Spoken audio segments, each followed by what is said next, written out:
We've been. What the hell? What the heck happened? Oh my goodness! I wonder if they can even hear us. Oh my gosh! What did you do? Oopsies! I set up. Wow, that hasn't happened in a really long time. I can't remember the last time that happened. That was a trick. Just kidding. April Fools in January. Yeah. I hope. All right. So that was fun. Yeah. Welcome to Q&A with LNA. That was a little unpredicted. Yep. We didn't realize that. Yeah, it was trying to use and I bumped the camera and I messed it up. We're a little off kilter tonight. Crooked. Oh, we're fixing it. Okay. Hang on, we're fixing it. Oh, now you can see my drink. I can see your drink, yeah. I think it's just we're zoomed out a little too much. I think we are out too far. Yeah. Because I don't typically see my table. Yeah. I don't typically see that back wall. So you extra wide view tonight. You need it for me. And it's all Lynn's fault. I'm just kidding. We're going to go there. Was that who it was that sent the 10 pounds of fudge? Yes. Can they even hear us? Or can you I don't know. Can you hear me? I can hear you. Okay. I can hear you. I don't know. I had to think about it for a second. Yeah. Oh, boy. Yeah, we'll talk more about fudge in a little bit. Looks good to me. Okay. I may have had fudge for dinner tonight. Oh, no. I had a couple little tiny pieces. Thank you, Chris. I had a couple. You see, she changed her last name. That was really loud. No, it's fine. Oh, you moved the microphone way up here? I had to. She put it here. The microphone, it's right here. It used to be back there. Yeah, but it was too far away. And now I feel like we were getting too much of an echo. I'm turning it down. We weren't professional enough. Something is bothering me, actually, with our Q&As. Is when I go back and I hear them. Yeah, the audio is definitely not good. The audio. Yeah, we never got the audio, and you guys that have been here for a while. So I'll just be sitting right here talking to you guys. Well, you want to do AS? God! Jeez!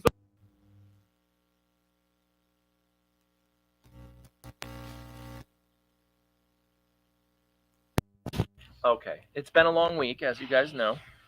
And this is like... I didn't realize that the cord was that short. My goodness. Just I'll give me... fix it. Yeah, you fix the camera now. They're all looking at our backs. This isn't professional at all. Not professional at all. We're... Okay, welcome. Hi. Sorry. I'm just going to sit here and let her play with the microphone. All up. Just so professional like that. No, okay, just leave it alone. It's falling. It's fine. Really? It's not fine. It's not fine. I told you it was fine. Well, they're all like, well, we hear you just fine until I messed it up. All right. All right. Well, okay. Now that we got that out of our system. I think it's all safe. No more touching. I think we need a longer cord. Just in case. So these microphones is what we need to get to work. The ones in the ceiling. Those are even further away. Then hopefully. Yeah. Exactly. Same distance. No, it's not. You have to stretch. Fine. Maybe a little. Lies. Oh, okay. Karen's been here 4 months. No. Nice. And 17 I saw up there. I don't know who it was. It just went by. Oh, yeah. Boy.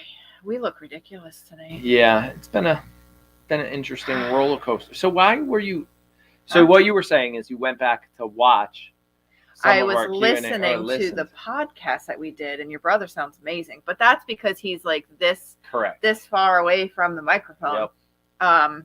And we're not. I can't even touch the microphone right here. And that's the difference. Somebody's watching on their 50-inch screen TV, and I just went, tickle, tickle, tickle. You did. You tickled them. That's kind of inappropriate. I'm not drinking enough for this. We need to be drinking. Actually, you know what? I have water. I wonder if I can text a child, and they will bring me a beer. I don't know. I need one or two. I'm pretty sure that's frowned upon. It is kind of frowned upon. Yeah. Lots of 17 months. Yeah, a couple. Yeah, 10 months. I think 15 months. I think we launched memberships 17 months ago. I think that sounds those about are some right. Of the original crew. Yep. Yeah. I think that's the case. They're going to get a 2-year badge soon. Well, not that soon. I mean, 17 months, you're halfway there. Yeah. No, you're not. A little more. Just kidding. No, a little less. Yep. 18 months is a year and a half. 1 week for LA. You know, last week, we couldn't find Australia. And now we don't know what a year and a half is. Right. Yeah. Winning. Yeah, definitely. Anyway. And I meant to shave, and I didn't because Piper barked. And Stella jumped on the counter, starting eating Hazel's food. So I had to run and save the day this morning from the dog mania. And I There's a lot of dog mania. You know, I came home the other day from Tyler's doctor's appointment, and you were losing your lid because you couldn't find the dogs. Yeah. And I was like, what do you mean you can't find the dogs? And then I found the dogs in stall 5 in the goat barn. Yes. And I was like, let's make Dad sweat it out for a minute as you're up at the road. I am literally driving Billy up and down the street looking for these 2 morons. And I can't find them anywhere. You're the poor moron. And they're chasing cats in stall 5 or something. You poor moron. You poor thing. Dad calls you names. Well, she also cut herself today on her face or something. Did you even check in? Of course I checked. Yeah, I took her inside. I never got an update. Because she's fine. Yeah, she's fine. See? She's fine. Thank you, Debs. Yeah.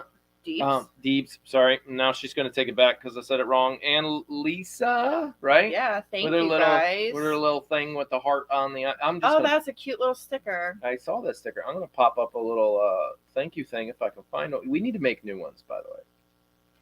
We'll go with the long one. In all of my extra free time, let me get on between soap launches and worrying about Jake and let's make new thank you videos. We should get on that. But we're going to do the long one for all of you. A big long one for everybody. Okay, here you go. Hang on, I got to show some. I prefer buffoons over morons. Okay, let's do that. Right, let's show that one. You are now a buffoon. There you go.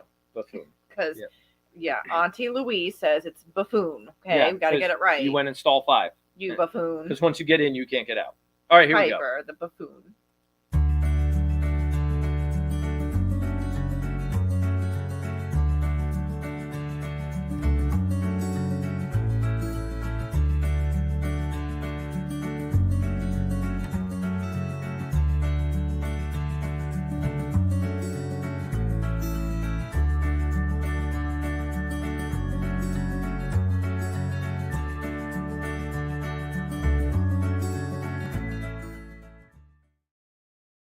Be good.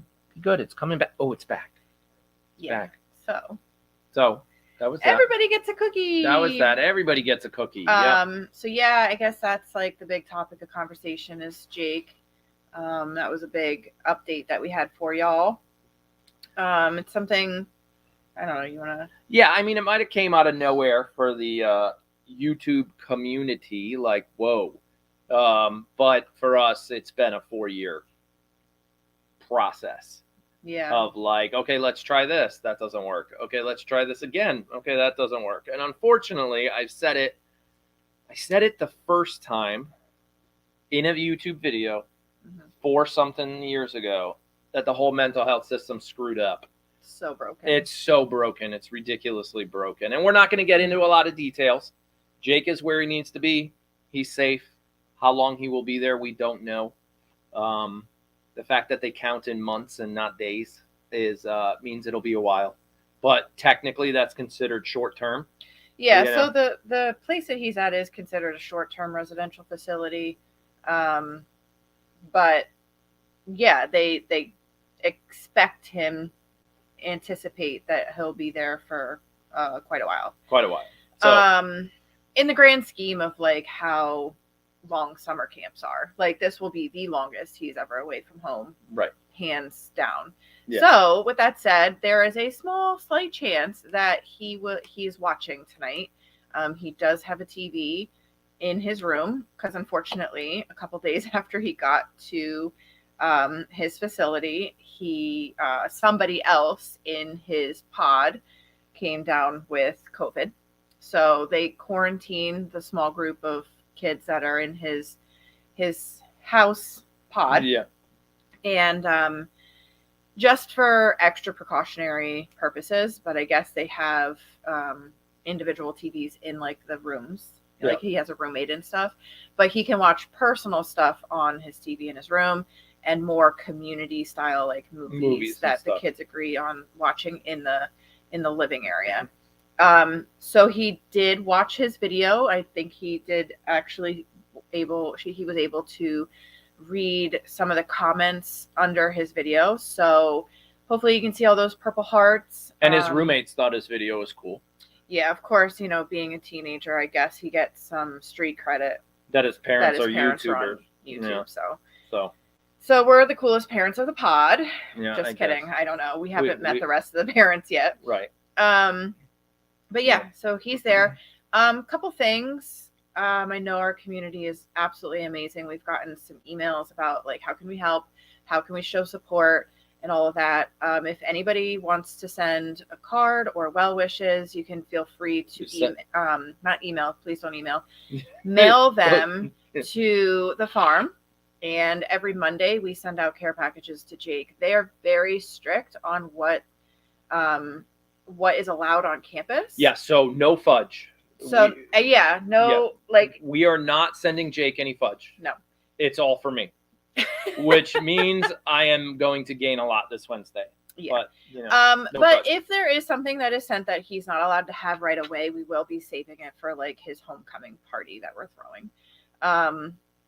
So with that said, y'all have the address. It's easily accessible. You keep talking. This drives me crazy. Go ahead. Keep going. Yeah. So if you want to make some cards or send a letter or something, don't write in cursive. That's Morse code for teenagers cursive these days. For teenagers is a different language. No, it's fine. Write however you want to write. He'll have somebody read it to him, but he can't read it. Did you just see what happened? The lights went to party mode. The TV remote just turned the lights to party mode. What? Yeah, ready? How? I just changed it. How? It's just that's bizarre. The same style signal. I don't know. You also changed something on our computer. Oh my gosh, that changed too. It's a universal remote. It works on everything. Okay. I can't get the remote in our bedroom to work. I don't know. And this remote works on everything. Maybe we should bring it downstairs. I don't know. I just really. Excuse you. I'm stealing your drink. Oh. Well, at least you didn't drink out of my straw. You guys saw that. I knew she would have complained if I touched her straw. I just don't want your COVID, just in case. Like, I know you don't have it, but... All right, so... Just in case. Yeah, I hope that doesn't... I hope the quality is not as bad as it is on our TV. Yeah, I don't know. I don't know either. I'm going to push one button. Push. Okay. Oh, gosh. I'm going for a big button. Oh, boy. Big button. Come on. Zoom in. Hello. Can we zoom in? Can we focus? Focus. Daniel-san, focus. Focus. There it is. Power. You got... Oh, poor Stella. Stella's fine. Okay. Hopefully, that might have helped. Oh, now I feel like I look blurry. Okay. Hopefully, that'll be better. Anyway. Oh, my gosh. That's the worst. I told you. I feel like I look blurry now.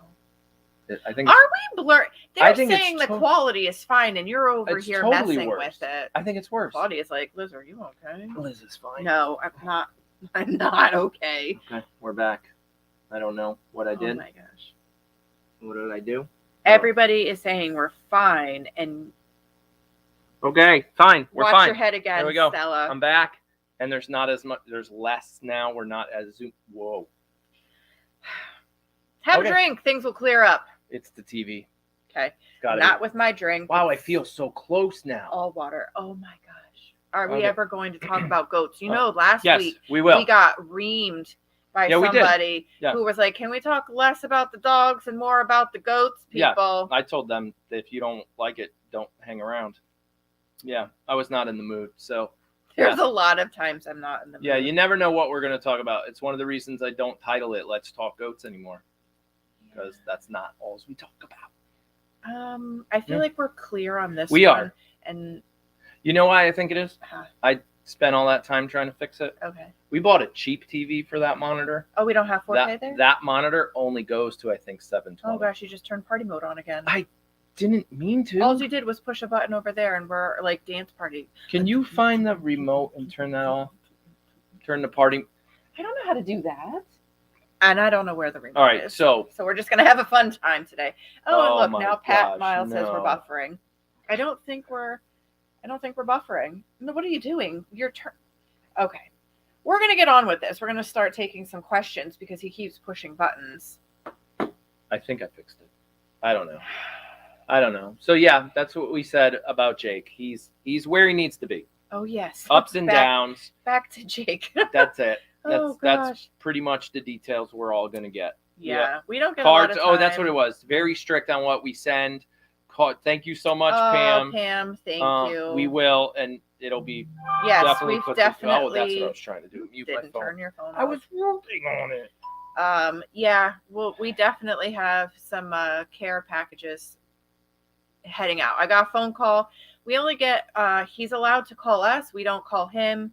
And he's allowed to call us right now because he's still in like orientation stage. They have stages. They have to earn privileges and stuff. So right now he has 1 5-minute phone call a day that he's allowed to have. Yep. And I'm super thankful that every day that he's been there, he's called, good or bad, ugly or nice, he's called. So that's a positive. Yeah, and at some point he might get comfortable enough where there is no call, and that's not a bad thing. Yeah. So I'm hopeful. You know, yesterday's call was not good, but today's call was super good. So I have a list of things that he says he would like. Some of the things already went on our Amazon wish list. They've been purchased, so super thanks. It was on a solid color, and it jumped. You know what? They like the party mode, whatever. so we're going to keep it. Party mode it is. It's a sign. I have a feeling somebody's sitting on the remote, and like every time you move. Oh, could be. I think that's it. Oh no. It could be. All right, whatever party mode it is. So, so yeah, there's a couple things I'm trying to be saying all night long. They've been purchased. Legos are a big thing. Apparently, that's going to keep him busy during his quarantine time there. Yeah. Yep. So, kids are currently drawing pictures for his care box that's going out on Monday. So that's that. Yep. So no good. food. No food. Yep. We'll save everything. Like if something comes, like you really just need to, send something and it's not allowed, we'll just keep an ongoing box and he can open it when he comes home. Right. So that's Speaking the of Jake coming update. home, that we'll talk about later. We have no idea what we're going to do when he comes home. His 16th birthday is in March, and I have a feeling his coming home party is going to include a Sweet 16. What does that mean? He's turning 16. Yeah, but what's a Sweet 16 compared to a 16? That's just what they call it. Oh, you got all fancy on me. I got nervous. Like a quinceañera or whatever, where you spend 6 figures on a party. I've seen those on the TV shows. Yeah, those are for girls, first of all. Oh, yeah, that's true. Yeah. They're like little weddings. We're not the right ethnicity. Yeah, that's true. If you haven't looked at me, I am probably the whitest person I know. Yeah, that's true. Okay. Yeah. Everybody's like, oh my God, Aaron. Yeah. Well, I didn't. She scared me. It was like some big old Sweet 16 party. Now, I had some crazy ideas myself. Oh, please do share. He might be watching, though.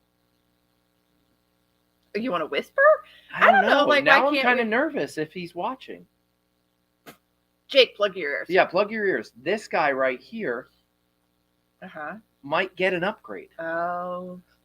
I don't know. I don't know either. I think we talked about that. And this one, too. See, this That's the same one. So Jake loves it. Don't get me wrong. That's Green Machine, for those of you who don't know. Thank you, Susie. Only girls get to have Sweet 16s. Thank you for clarifying, because I was lost. But yeah, he loves Green Machine. It's considered an outlet. Like, I get it. You get a little upset. You want to let out some anger. You go drive, like a little road rage, right? Oh my goodness, Pam, what are you doing? Have pizza. Ooh, I love pizza. $100 worth of pizza. That's one for us, by the way. That one is for us? No, when we order pizza, it's usually always $100. Wait, that's coming out in the next video. I do know. Thank you guys so much. I think last Saturday, it comes out in the next YouTube video, which comes out on Tuesday. 2 large pizzas gone in 7 minutes. The last time we ordered. Yeah. Because of the amount of people that were here. And it was only one extra one that we don't own. One extra child. Yeah. When I was on the phone with Jake today, I think they said they were ordering pizza for the pod. Listen, the kids are like quarantining. Like, how much does that suck? Yeah. You know? It does. It does suck. So, yeah. So, my idea, one of my thoughts was, we've thought about replacing Green Machine, but price-wise, that's a challenge. Oh, look, Q&A. Oh, wow, I really had that wrong. Sorry, everybody. Yeah, it did cause some confusion. For those of you late, I do apologize. Oh, we moved it. It's all right. It seems like most people got the memo because we moved it to like 6. We're 20 minutes in, haven't talked about a damn thing. Yeah, we have. We talked about a lot, actually. For those people that wish it was only goats, they're upset. But well. Sorry, Karen. There's a reason it says family farming fun, right? Family comes before farming. Fun just happens by accident. So far, it's just been family and a little fun. Yes, correct. We'll get to the farming. She booked prenatals. We're less than a month away. I have a lot of information. Excited. We'll get there. We'll get there. We're not going to rush this process. Skip ahead, watch later. I don't know. Yeah, so basically, my little run on Green Machine here. Mm-hmm. We bought him used. Yep. He's been beat up. We put a lot of money into him to get him to work again. Even the mechanic was like, he still needs more. Somebody on YouTube here, her husband actually agreed with me in one of our videos, like, yeah, that needs some help. And then we looked at parts, and we're no mechanics, and it's like, oh, what do we do? Do we put the money into what year is it? 16? It's like a 2016. I think it's a 16, so that's what, 6 years old? Do we put the money into that machine and fix it and get it all spruced up so when he comes home he can ride? He hasn't ridden it in 4 months because it's been broken. He missed most of the summer with it. Yeah, or do we trade it in and get something new? But I'm of the opinion. Yeah. I don't want any more monthly bills, so we are just going to fix what we already have. He loves it, right? And anything more is just excess. I don't think we need it. Anyway, I get it. JNW called me out. Oh, she did? Yeah, Liz has got a ring to quiet the wedding ring question. What? I put my ring on to quiet everybody down. Like, why? Where's your wedding ring? Oh, you did? Yeah, see, I put that ring. That one, not my engagement ring. Got it. No. Yeah, I put it on. Yeah. Feeling fancy. Nice. So, let's talk more family and no goats. Yeah, sure. Let's go all Q&A, no goats. Tyler is thankfully doing a whole lot better. He might even be in chat. You never know. He, for those of you who don't know, right around the time that Jake went off to his residential program, Sunday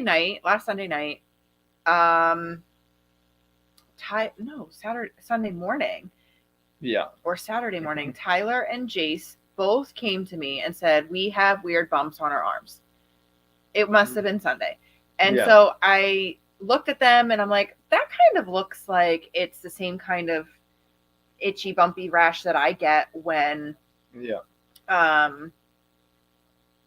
I have like a hay contact and I have an allergic reaction to it. Right. And they moved some hay that day.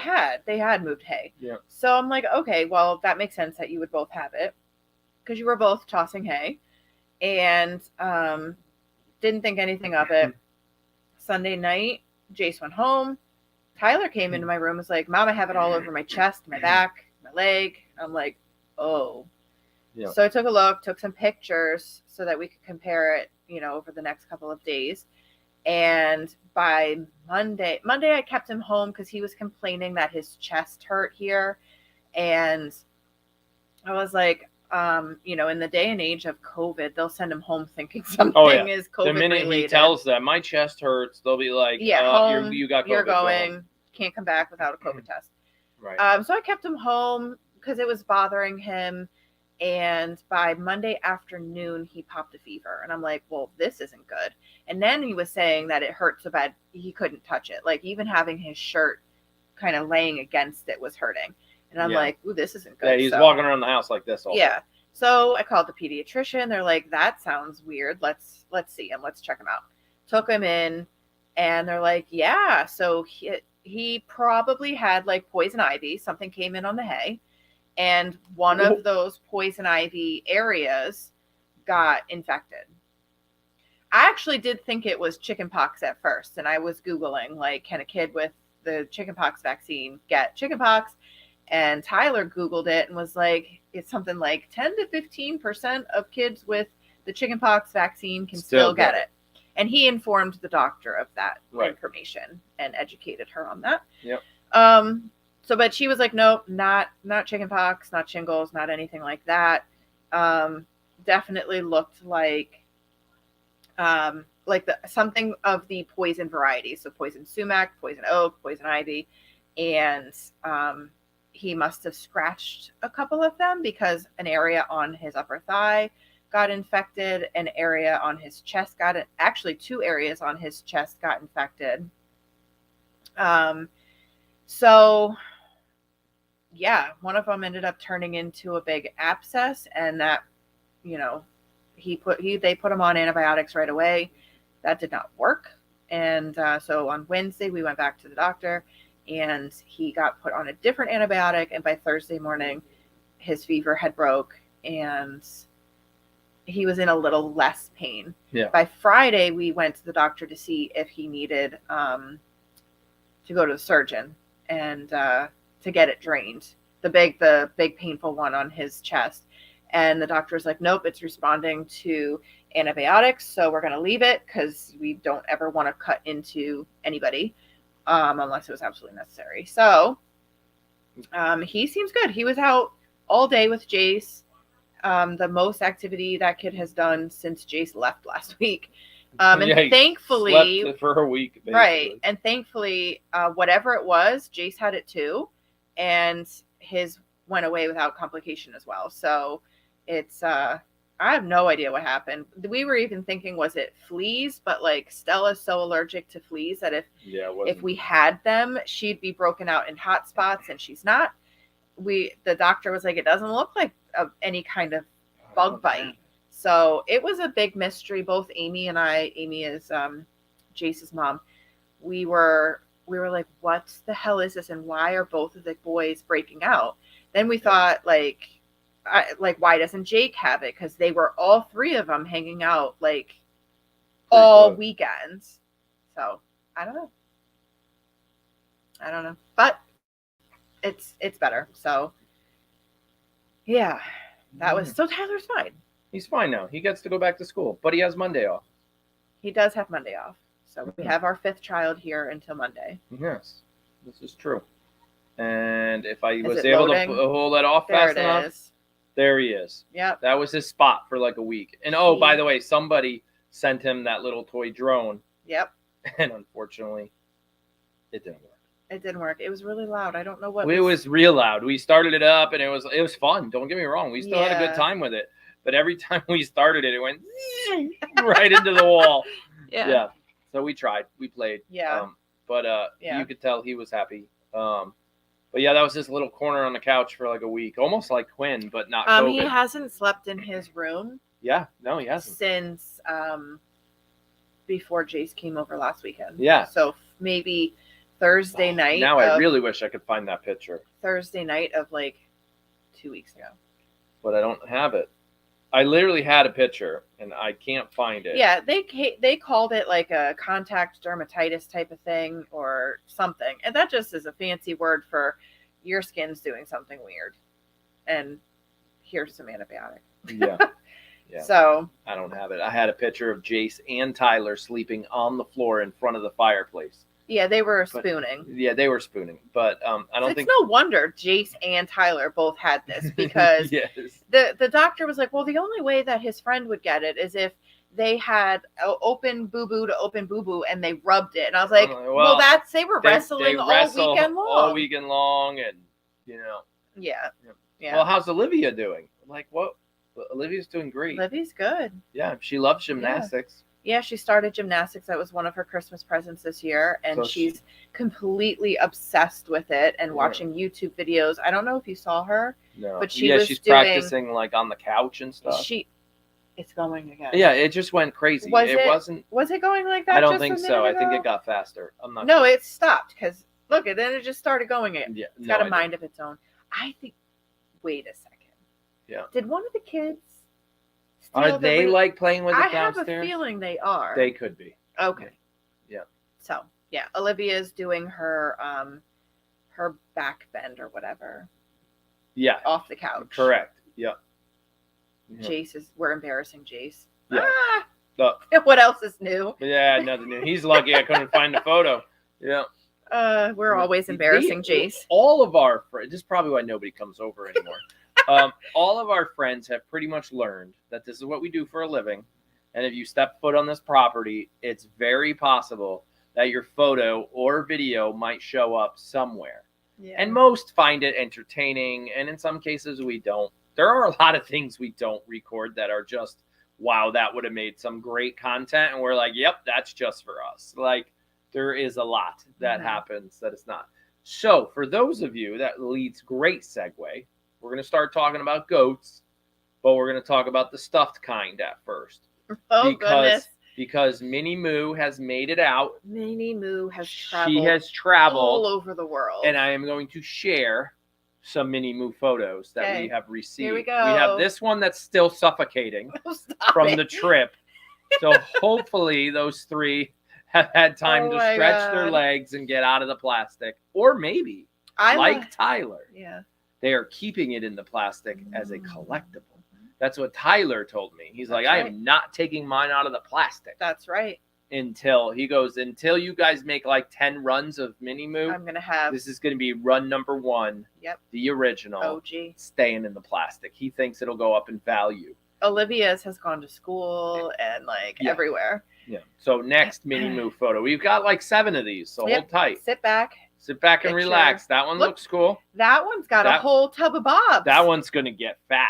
I mean, with the whole tub of peppermints. I've seen a couple of them have a full year supply. Okay, so you might have seen more photos than I have, because I don't think I have any more with a full tub. Oh no, I saw one that had a whole pile of peppermints. She was sitting on them, like she was hatching them, hoping that they would grow. Okay, well here we go. That one's got a nice little leather couch to sit on. Mm-hmm. Yeah. Cool. Yeah. Now the fact that the peppermint's unwrapped does get me a little nervous. Well, Moo's gonna eat it. Oh, okay. Naturally. That's good. Okay. Good. And here comes another one. Moo. Yep. Yeah. That one looks nice and fluffy. That one looks very fluffy. Yep. And if you guys haven't noticed, it's just a camera angle. One thing we knew, or technically didn't know, but figured out. What's that? Every Moo is unique. So not the face. Not the face. The face is the same. So you already saw that Moo. Look at the chest, right? Right. And then when you go to this Moo, the chest is different. Right.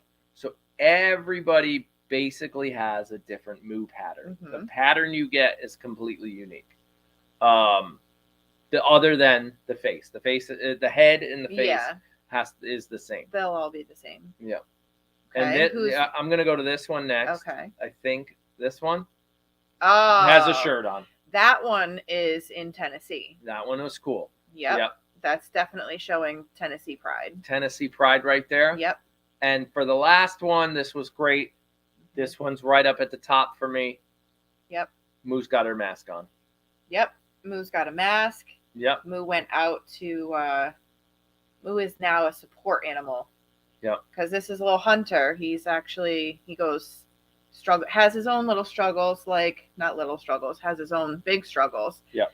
Just like Jake does. So Minnie Moo is out there doing her therapeutic powers and getting Hunter to his doctor's appointments. So it's whatever it takes, right? For Jake, it was vanilla bean Dunkin' Cooladas in the beginning. It's getting him to his therapy appointments. Sometimes you have to bribe them and make him look forward to it. Yep. And in this case, it's Hunter feels comfortable bringing his Moo merch. Yep. And if that's how he's going to get to his appointments, then that's what you got to do. Yeah. So, I'm reading some of these. And then we got the only other one. It's not Moo, but it's a good photo to share.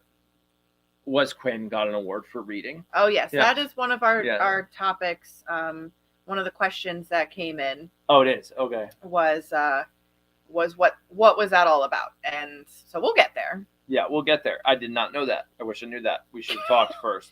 Well, I mean, what happened up there? Did you see something? No. Oh, okay. Nope. Oh, that Moo. Somebody's Moo is taking the long journey over the ocean right now.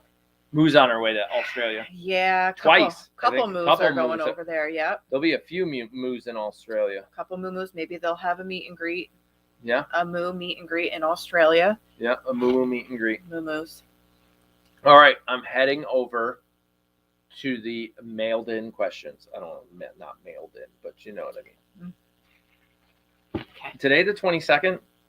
Oh, today is the 15th. No, I saw 22 as in the year 22, so I said that wrong. But yeah, yes, that's a lot of questions. It's a lot of questions. Holy schmoly. Uh-huh. That's a real word. Shiitake Well, hopefully mushroom. some of these are goat questions. Keep people happy. He's gonna keep digging that salt in the wound. It's just funny. It's funny. Hopefully it's I get it. I get it. Goats. You know, it happens. So this is the thing. What a lot of people don't understand. Before we get to your goat questions. He's going to talk about something else. I actually had this conversation with my dad today. Okay. It's farm life. Mm-hmm. It's very active on a farm from, say, February through November. Because you have your babies being born, whether that's cows or goats or whatever. A lot of that happens in the spring on purpose, right? That's Mother Nature is smart. Right. And then you have your seeding and your planting and your what are you building because it's not freezing out? What are you fixing that broke over the winter? So it's very busy from, say, March through Thanksgiving. Right. And then from Thanksgiving back around to March, it's not busy. There's not a lot to talk about other than the breeding and all that. I am sitting over here like, this is supposed to be our quiet time, and I am just as busy as I am. I'm talking non-business. Like the making of the soaps and the lotions and this and that. That doesn't count? No, that's not what I'm talking about. I'm talking about like chickens and ducks right now, or feed them, get them water, get inside. Like that's it. I'm not playing with the pond. The pond's shut down. Right. You're dealing with frozen waters. You're dealing with, you know what I mean? Like it's survival of the fittest in the winter on a farm, and you're in and out as quick as possible. Yes. You know. Well, when the wind chill is in the negatives. Exactly. So just so we know, we cannot control the lights tonight. So for those of you who are saying turn them off, we don't know how. I'm not trying. Yeah, Tyler, come on up. Help us out with these lights. No, or stop playing with the button. Oh my gosh, I thought it stopped. No, it got worse. So anyway, all right. Hopefully, my hands are free. He doesn't have the remote. We have no idea what's going on with the lights behind us. We just all have to deal tonight. We're gonna see if one of these hopefully nobody has like light-induced seizures. Yeah. Anyway, you'll. All right, here we go. First question. You ready, Mom? First question of the night, and I think our audio is way too loud. 37 minutes in. I'll talk quieter. No, that's fine. Okay, ready? Okay. Go. Your microphone in the way. You can't read it. No, I can see it. Okay. Right. I'm tall. David Smith asks, will the swing be going back up in the platform along with the slide, going back into Cassie's castle after the babies are born, February and March? So, yes. The swing will go up once the babies get their bearings. The platform will go back up again once there's room and there's no danger of the pregnant moms and stuff. We need some recovery happening after babies are born. So the fun stuff, I think the baby slide will be the first thing that it comes back, and things will be added as the moms recover and the babies get a little bigger. So yeah. All right. Fun stuff will come back. Question number 2. Mark asks, how long does it take the goats to give birth? Ooh, good so that's question, a great question. So it depends. Like early labor can last for like, let's say a day, right?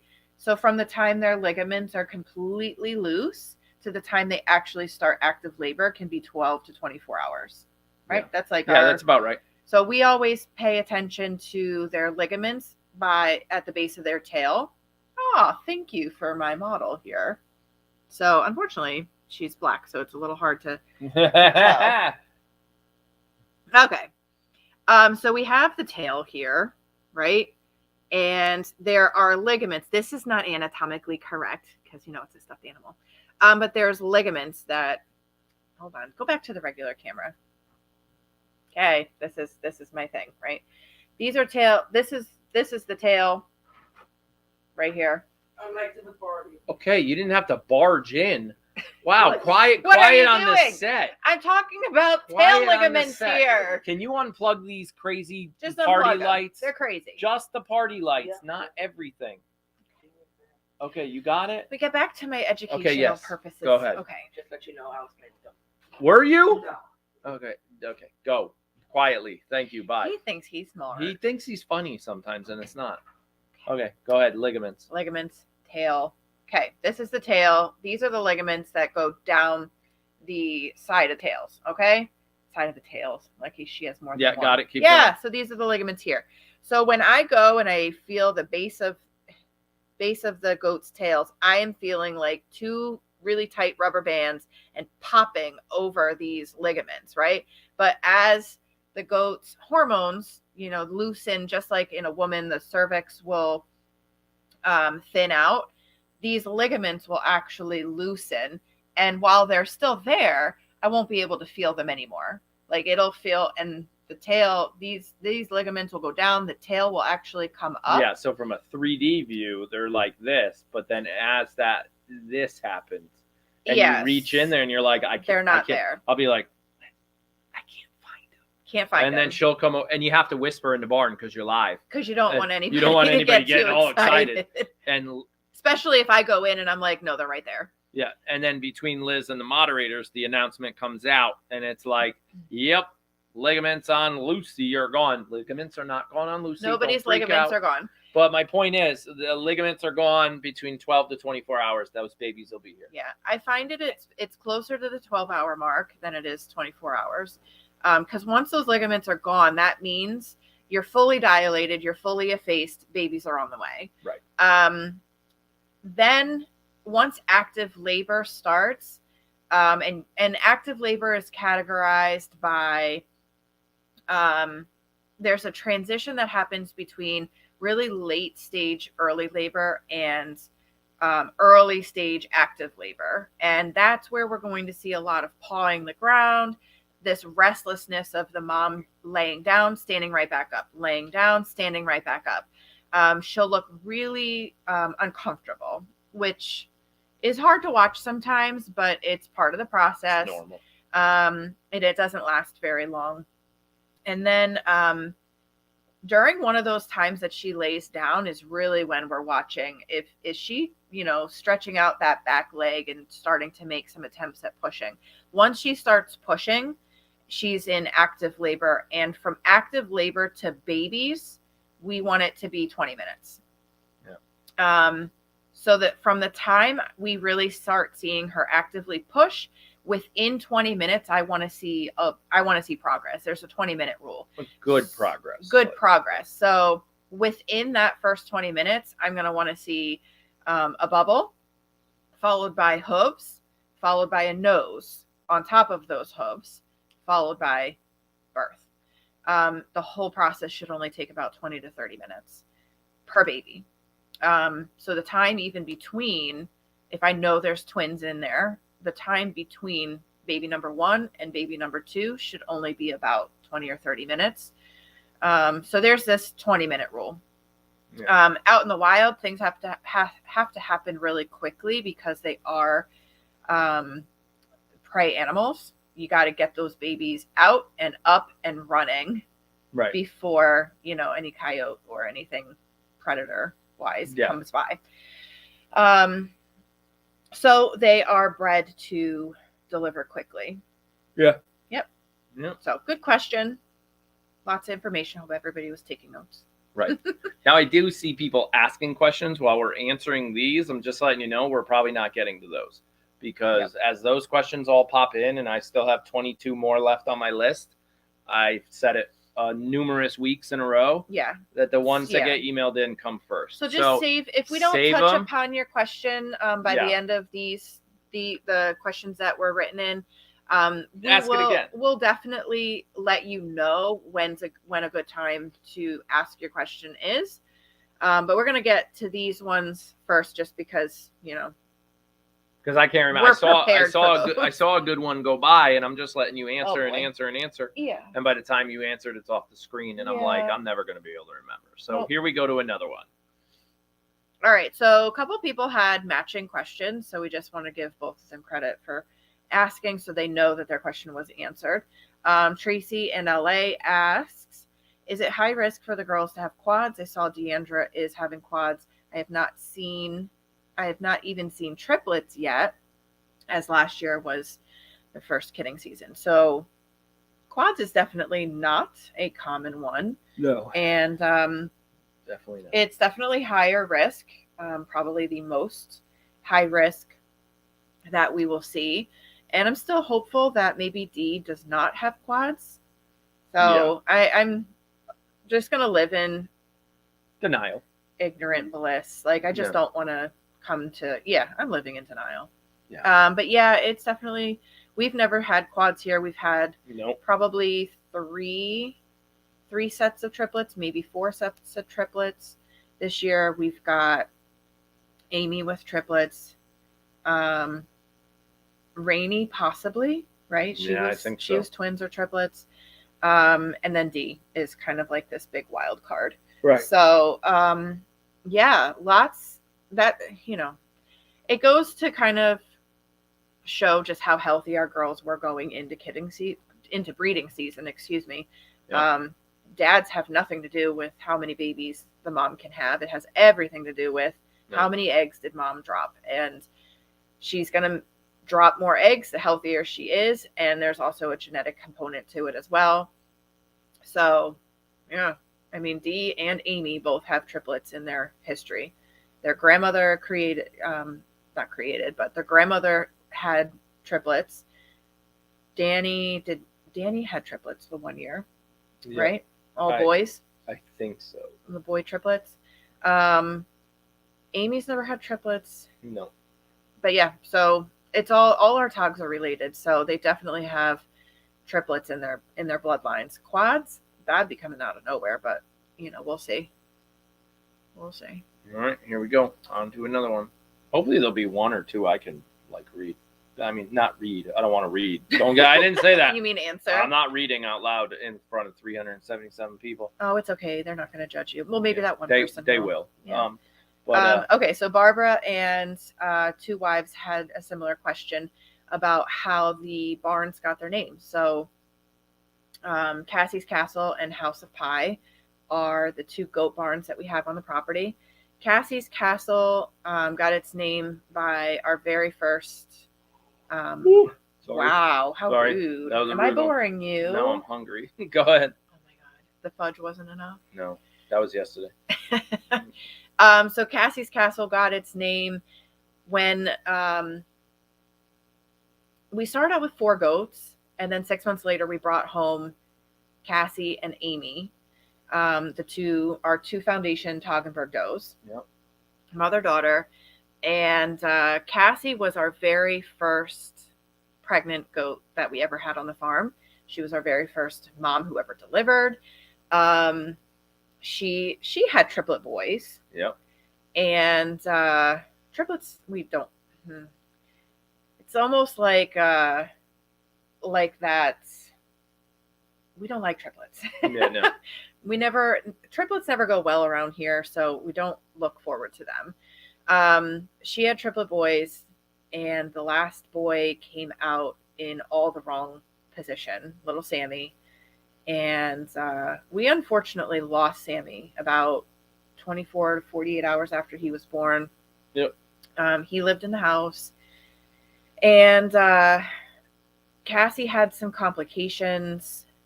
And about a month after she delivered the boys, we ended up losing her. Yeah. And it was somewhat quickly. She presented. We thought that she was dealing with some worms because she was really anemic. And she wasn't dealing with worms. What we think happened ultimately was that she was bleeding internally somewhere, in her rumen, in her gut, somewhere along the lines. We tried a blood transfusion and it didn't work, and we ended up losing her. So during that time, it was like May, and we were working on the barn that the girls live in now, and we ended up burying Cassie just right on like where the boys, the basically where now. Moose is. Yeah. Gus. Where Gus is. Okay. I thought it was where Gus. Closer to Moose. Closer to Moose. Anyway, she's over there, and she was the queen of the herd, and so we we named it Cassie's Castle. It's the castle she never got to move into, but it's the one she's been looking over this whole time. Just kind of came to us. House of Pie got its name from Pie, one of the goats. Charlotte had twins a couple years back. Olivia, she had them on Pie Day, so March 14th. Mm-hmm. And Olivia completely fell in love with Pie, and we had to build that barn so that we could keep Pie. Yep. Sounds like a little bit of a spoiled little girl there, but we were outgrowing Cassie's Castle anyway, so. Right. Plus, YouTube had a lot to do with that. They were like, keep that one, keep this one, keep that one. And we were like, all right, fine. Thunder is kind of cool. We will keep him. But, yeah. Thunder, we ended up keeping a bunch of weathers that year. We had way too many. But we had this conversation though. We had a conversation about keeping a couple weathers so that when we build a barn over on the other side of the driveway, they would eat all of that grass over there, which greatly reduced the amount of time I had to spend mowing that field. And they have done their job. Oh yeah, and I'm telling you now, I keep saying it. I got to build them their new feeder, which we're doing a really good job today, gutting out the garage. I had Jace and Tyler and myself, the heater set up. I'm handing them boxes of just junk, and they're going through the box. Hey, this is plumbing stuff. This is electrical stuff. This is tools. This is, nuts and bolts. This is all garbage. And that's what we're doing. Like literally gutting everything. Like there were boxes of stuff that Jace is like, you're throwing that away. And I'm like, yes, it's worth $4. And it's been here for 10 years and we haven't used it. Electric fence stuff that we haven't done an electric fence on this farm since we've been here. In our old house, we had one, and I have electric fence stuff. I'm 10 years old. Gone. Get it out of here. Yeah. So we gutted 5 garbage bags worth of stuff already. We're huddling around a campfire because it's so cold out. But once that's done, build the hay feeder. And then hopefully in the spring, get the pasture behind House of Pie up and running so the goats can go around. Amy's in chat. She goes, he better not be bringing it home with him. Oh, he actually tried to text your husband to buy something in the garage. Yes, you have Dad. Weird labels for people. I didn't want to say his name. I was being live is not as easy as people think. Because I almost said her husband's name, but you have to protect the innocent. Remember what I said earlier? Our friends don't come over anymore because they know, oh my gosh, if I fall down the stairs, Aaron's going to post it. That's right. Probably. Because it's funny. Yeah. But my point is, I didn't want to say, Jace was like, you're going to throw that out? I go, no, I'm not going to throw that out. I'm going to sell it. And he's literally like, I think my dad might want it. And he was texting him earlier. God. Yeah, so funny. Haha. Yeah. That's the goal there, the moral of the story was, we built that barn, less mowing. The whole back half of it the weeds are 10 feet tall. Yeah. And we got to get it to work back there. We got to get that all useful. All right. Back to the questions. Here comes another one. So somebody's like, fun fact, this will be our 4th year live streaming kidding season.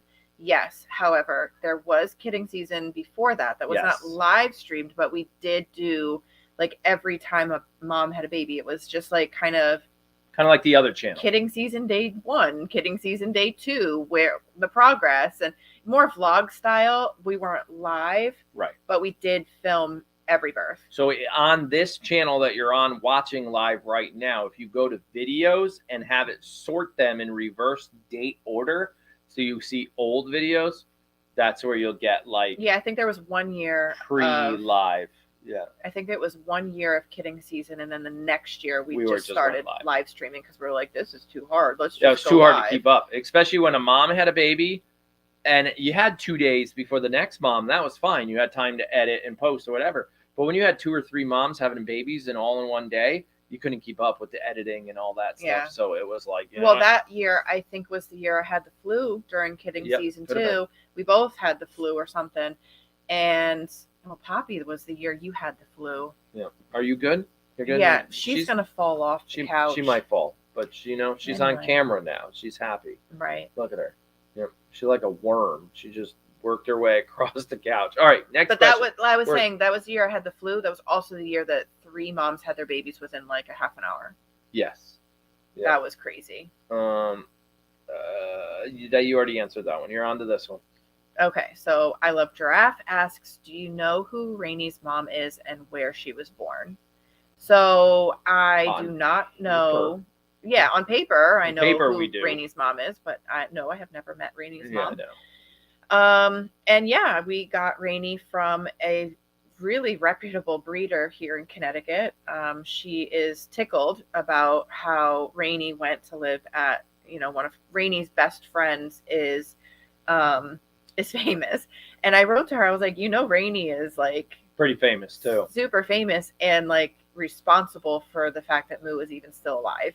Yeah. So it's blood transfusion, right? Yeah. Yeah. Moo, couple years back got real sick from she got hit hard with some parasites and needed a blood transfusion. So Rainy stepped up and there's been a little bit of a relationship there.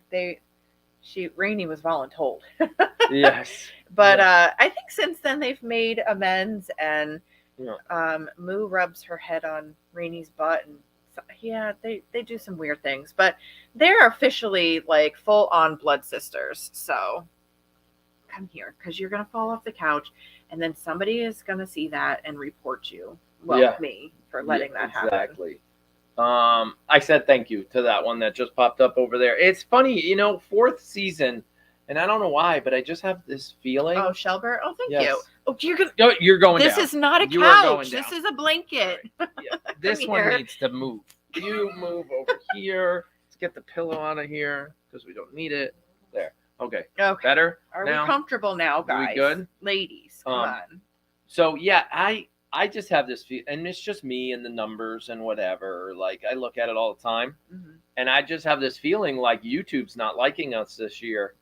And this kidding season, like, nobody's going to know that these moms are about to have babies.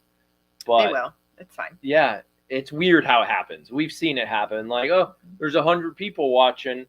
The minute she starts pushing, I don't know how the word gets out or what happens, but it goes from 100 people to 600 people.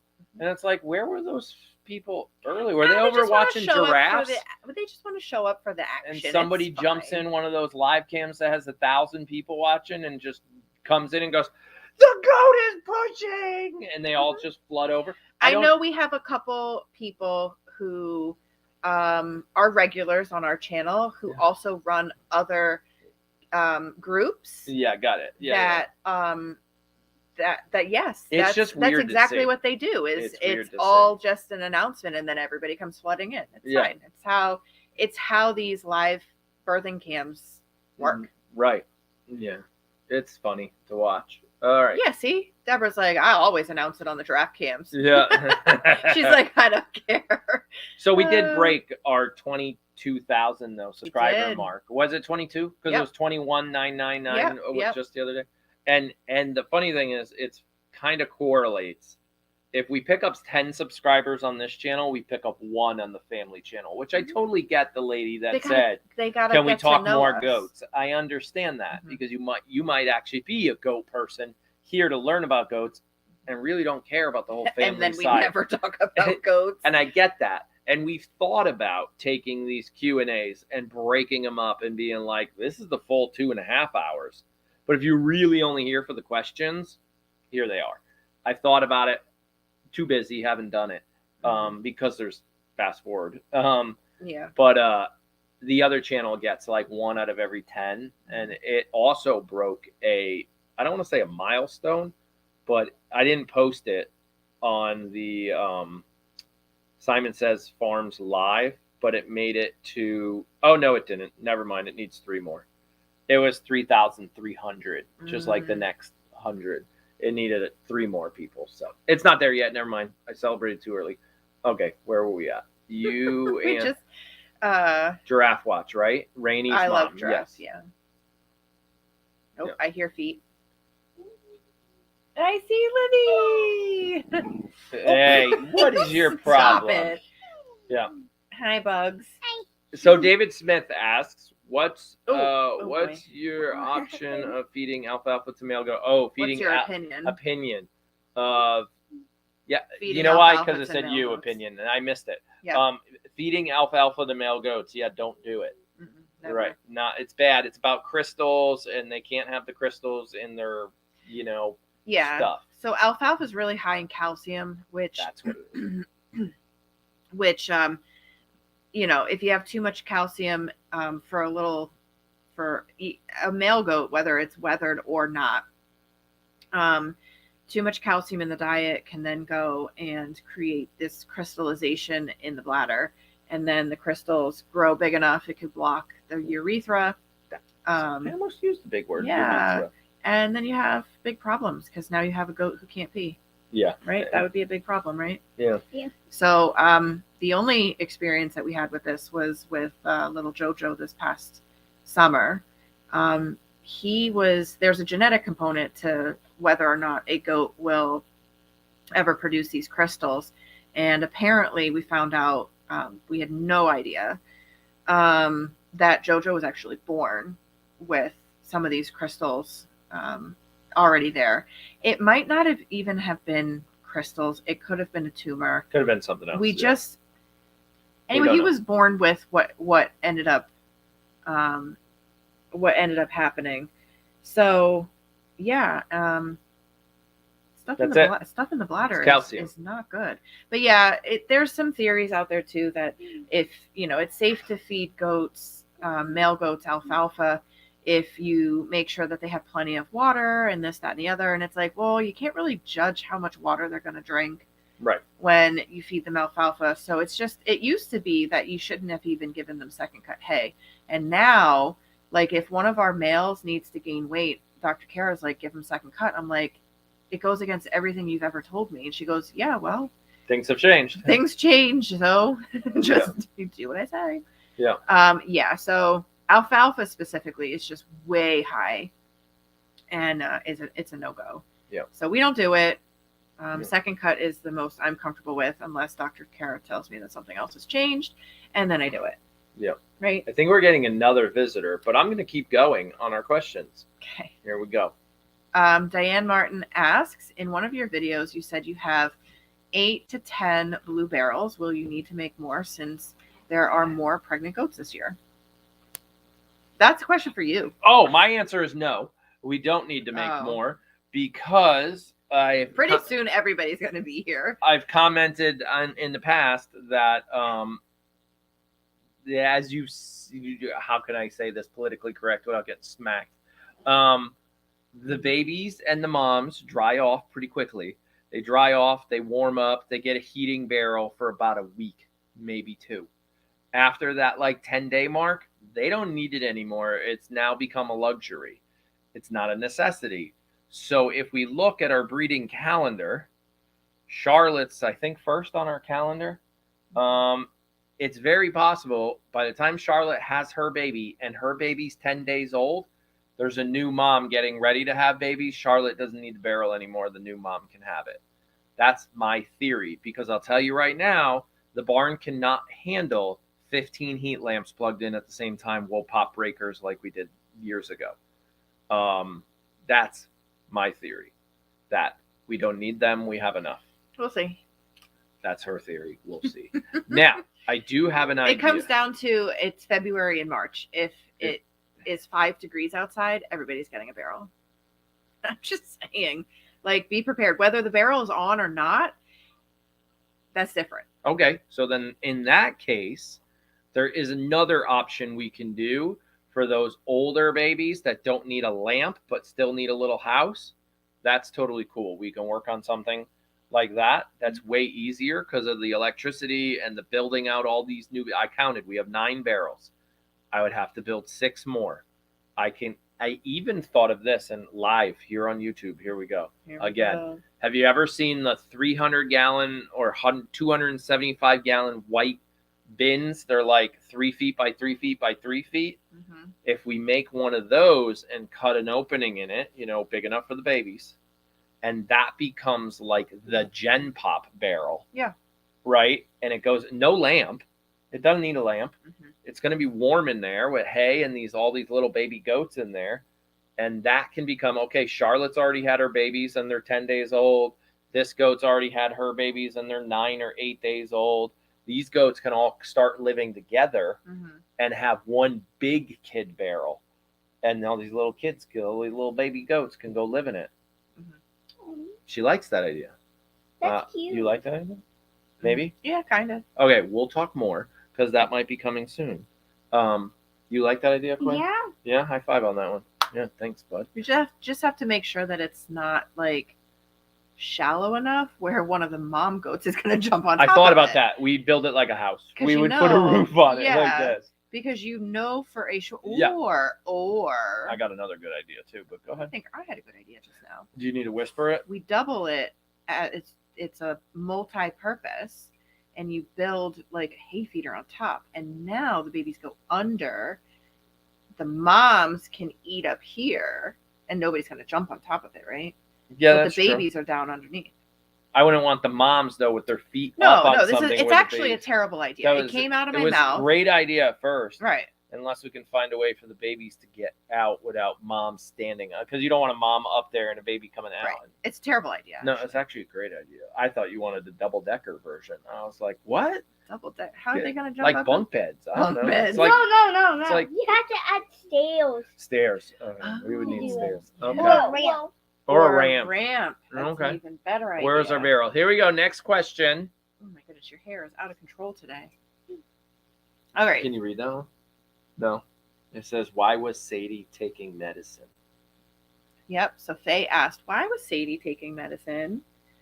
So, medication, actually. Yeah, medication. You're right. Yep. So, see, I don't know. What?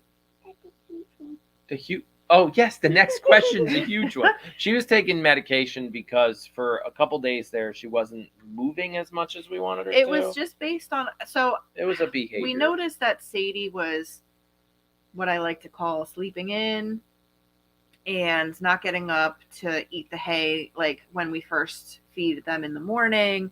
And then she would get up, like I'd have to coerce her out of the pool. She would get up, but then go right back to laying down, and we just noticed she wasn't eating that much.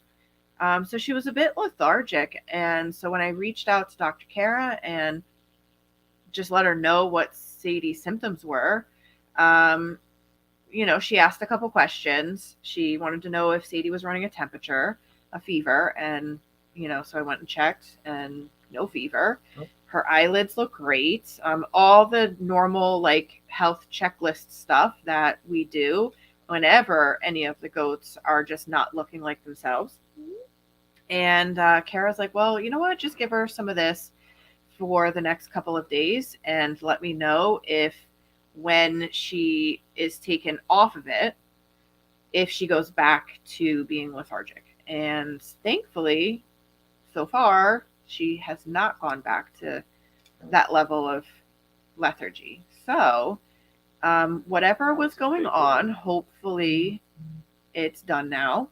But, I'm still going to keep a closer eye on her just because she did have, a little hiccup there.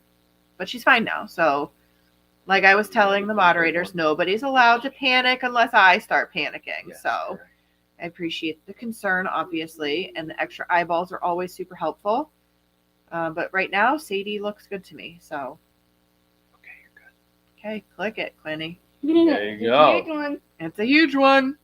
So Deebs asked, is it normal for one goat to lean on another? Do they just do that when they are pregnant? Is it because they're getting older? Or do they just need a shoulder to lean on? And that was supposed to say it's so cute, but we ran out of characters. I think they're sleeping. I think it's just, they're herd animals and they have relationships within the herd. Sadie looks like she is really starting to wish that she was part of Genevieve's family because she is hanging out in the Genevieve group. So Greta and Gia, Harper, and Genevieve, they're kind of hoping that Sadie's hoping that maybe Genevieve will adopt her, because they see that she's really doing all of that lovey type behavior to that group. So I think it's just they have a relationship. It's nothing else but just they're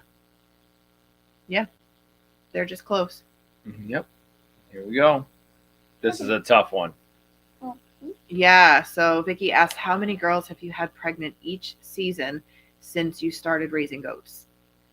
So each season, a couple more goats are pregnant. Our first season, we just had Cassie. Yeah. Our second season was the first group of 5, because Amy is in that list. And then the following year was the Moo crew. So Moo, Jenny, and Rainey was added to that. So that was 8. Year after that, I don't know. Yeah, maybe 10. Last year was the biggest until this year. And last year was 10. Last year was 10. And we did that with 9 barrels. See? We can do it. That's because Harper was in April. Yeah. And then this every year it seems to just be getting bigger. And next year, next year we have no idea. We don't need to talk about next year. Yeah. But yeah, this will be the biggest year. Yeah. Yep. So this is an interesting question. I like what Chris is thinking. How can we get the Moo book in our local library? Well, unfortunately, there's really only 2 ways to do that. One is you buy it and donate it to your library. And 2, your library buys it from us. The problem is, you could go ahead. Thank you. This is my producer now. The challenge is the library doesn't know it exists, and they won't buy it directly from us. They would want to buy it from a third party, and we haven't listed it with that third party yet. We're still working on all that. It's harder to do this than it was to write the book. I mean, not really. The writing it was a challenge, but it's hard to get it there. It is registered with the Library of Congress. I did that already. I haven't gotten it's government stuff. So yeah. Yeah, that's really it, because we don't even have it in our local library yet. So unfortunately, we're not in a financial position to be able to donate a whole bunch of books to libraries. So they have a system they buy through, and we have to get it into that system. So, and obviously it would be discounted through that system, but we're trying to figure out how all that works. So as of right now, we don't really have any way to get it there. Yeah. Here comes another one. That's a kind of big one. That's kind of a big one. It is a big one. Yeah. So Vicky asked, I just watched Q&A from January 30th, 2021, so almost a year ago now, and Liz predicted Moo to have the biggest kid of this season, and she was right. Do you think Moo will break the record yet again? Oh, God, I hope not. No, At some point, I hope we stop breaking records for the biggest babies, because I really don't think so. I think our hay last year was exceptionally good, and I think this year's hay is a little different. So I don't think so. I think, yeah. There's something percolating with Rainey. Those babies are going to be either she's got the triplets or she's got 2 big babies in there. Yeah. And she has the capacity to build big babies. Although she does like to go a week overdue as well. Moo, to me, right now, she's not super far along, but she's also not looking like obnoxiously huge yet. Which Moo always looks huge. Yeah. So I think it's a little too early to tell with Moo. I don't feel like she's got giant babies in there this year. Again, I could be wrong. They could just be girls, and they're smaller. Yeah. Because the boys tend to be bigger. Mm-hmm. So I don't know. I don't know how I feel about this year's crops. We can't do that. The little car on the wood is too loud, and the microphone picks it up. I'm gonna pause for a moment and figure out, why are you guys here? You just want to hang out? Yeah. That was it? You weren't coming in here to ask for something? No? Okay, cool. Keep going then, producer. Next question. Which one? This one? Oh, that's a good question. I don't remember. Yes. Yet again, that one. Yep. So some people are having some, Amy is huge, Charlotte's a flying saucer. Yeah. All of that. And yes, Amy's huge. However, Amy's always huge. Right. Wait. Give Charlotte's her another a flying 30 days. saucer. Charlotte looks like a blown up tick by the time she, Yeah. on a normal, like nobody is looking overly huge for this stage of their pregnancy that I'm used to seeing. Amy's always a tank. Also, if Amy actually does have triplets, I expect her to be big. Yeah. Last year with the girls, she had 8 and 9 pound girls, which is big. Yeah. She didn't even look big. Like she can hide babies. So yeah, I mean, if Amy's looking big, she just doesn't look that big to me. Right. So yeah, and Charlotte's looking about the size that I would expect her to be right now. Right. So Pat asks, will there be any more prenatal checkups on the girls before the babies come? And the answer is yes. We just added that to the calendar, and I want to say it's the 30th or 31st of this month. Yeah, so there was a little bit of a scheduling conundrum with Greta coming back into heat after she was bred during like everybody else's heat cycle. She kind of threw off the math for this. Yeah. So with Charlotte being due on the 20th, you guys okay? Yeah, I thought he was trying to get up and he's wiggling a lot. With Charlotte being due on the 20th and then Greta not due, they're not in their 4 to 6 week window at the same time. So with that said, when I made the appointment, we did have to ask like, okay, so when Greta's in that 6 week, hey, you're actually wiggling the camera with your feet. Sorry. Because you were wiggling this, which is attached to the camera, so the whole camera was wiggling. Yeah. Boop. Yeah, so Charlotte was going to be about 16 days away from her due date by the time Greta was in her 6 week window. And Dr. Kara said, no, that's too close. So we're bumping it back a little bit to make sure that Charlotte has the shot by the time she is about 3 weeks away from her window. It'll cover everybody. We figured it all out. And I believe it is the 31st. So it's in the calendar. Check the calendar and we'll pop up a reminder so that for those of you who want to watch it live, you can be there. Mama, look. Yeah. There's the blue one. Oh yeah, you're right. Quinn and Olivia, what is your favorite TV show? That was from Chris West. Oh, TV. Lion King. The Lion King. That's a movie. Okay, but that's good. That's cool. That's good. Okay. Oh, Stella. What's your favorite TV show? I don't really watch TV. You don't really watch TV. It's more YouTube and stuff. But what's your favorite? So what's your favorite YouTube channel? Or YouTube show? Oop, Pipe's coming over. No. We don't want her down. Oh, she's down. Okay. She's hot. All right. I'm pulling up the next question while you think. I have it. What is it? What? Minecraft, that is a cookie god. Minecraft cookie stuff. Whoa. Cookie god. Sure. Cookie god. So Trish asks, how many goats have you had at one time, including the babies? We don't count. No, I would say that'd be last year. So 16 babies plus 27 plus 20 something goats. Yeah. It's a lot. Yeah, it was a lot. It's a lot. But to your point, it's temporary. By zoning, babies don't count. Yeah, babies don't count. If the moms are nursing the babies, they don't count. Nope. So Gia doesn't count because she's still nursing. Yeah, she tries. Yes. She tries. Yeah. No, hang on. I did. I actually saw The Lion King on Broadway way back in the day. It was an amazing show. Piper, what are you doing? She's tired. All right. Well, Okay, so this is actually a great question for those who are confused.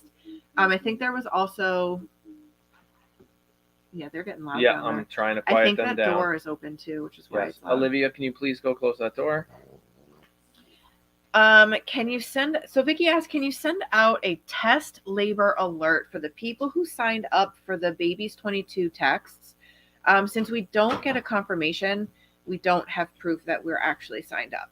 So yes, we can absolutely send out like a test alert. She did. So that, for those who have signed up, if you were not here 2 weeks ago when we talked about this, the text platform that we use, if you can scroll the number. Oh, yep, Quinn, we got to jump way out here. So there's a number. Up here. Okay. We don't need to play-by-play. Sorry. Trying to talk to them. You can text this number that's now scrolling at the bottom of the screen and text that number, but text babies 22 to sign up for our push labor alerts. So if you're already on this text messaging app, like you're already texting us and receiving texts from us, if you received push alerts from us last year, it doesn't count. You have to text babies 22 to that number in order to be signed up for the push alerts for this year. Last year, I know we didn't do it this way. Everybody who signed up for text alerts last year got the push alerts. Whether you wanted them to be sent at 2 o'clock in the morning or not, you got them.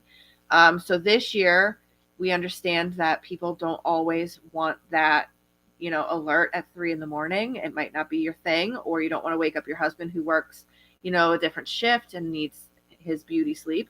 But if you don't care about your husband and you want those push alerts any time of the day, then text the babies 22 to that number, and that will automatically enroll you for those push alerts at any day, anytime.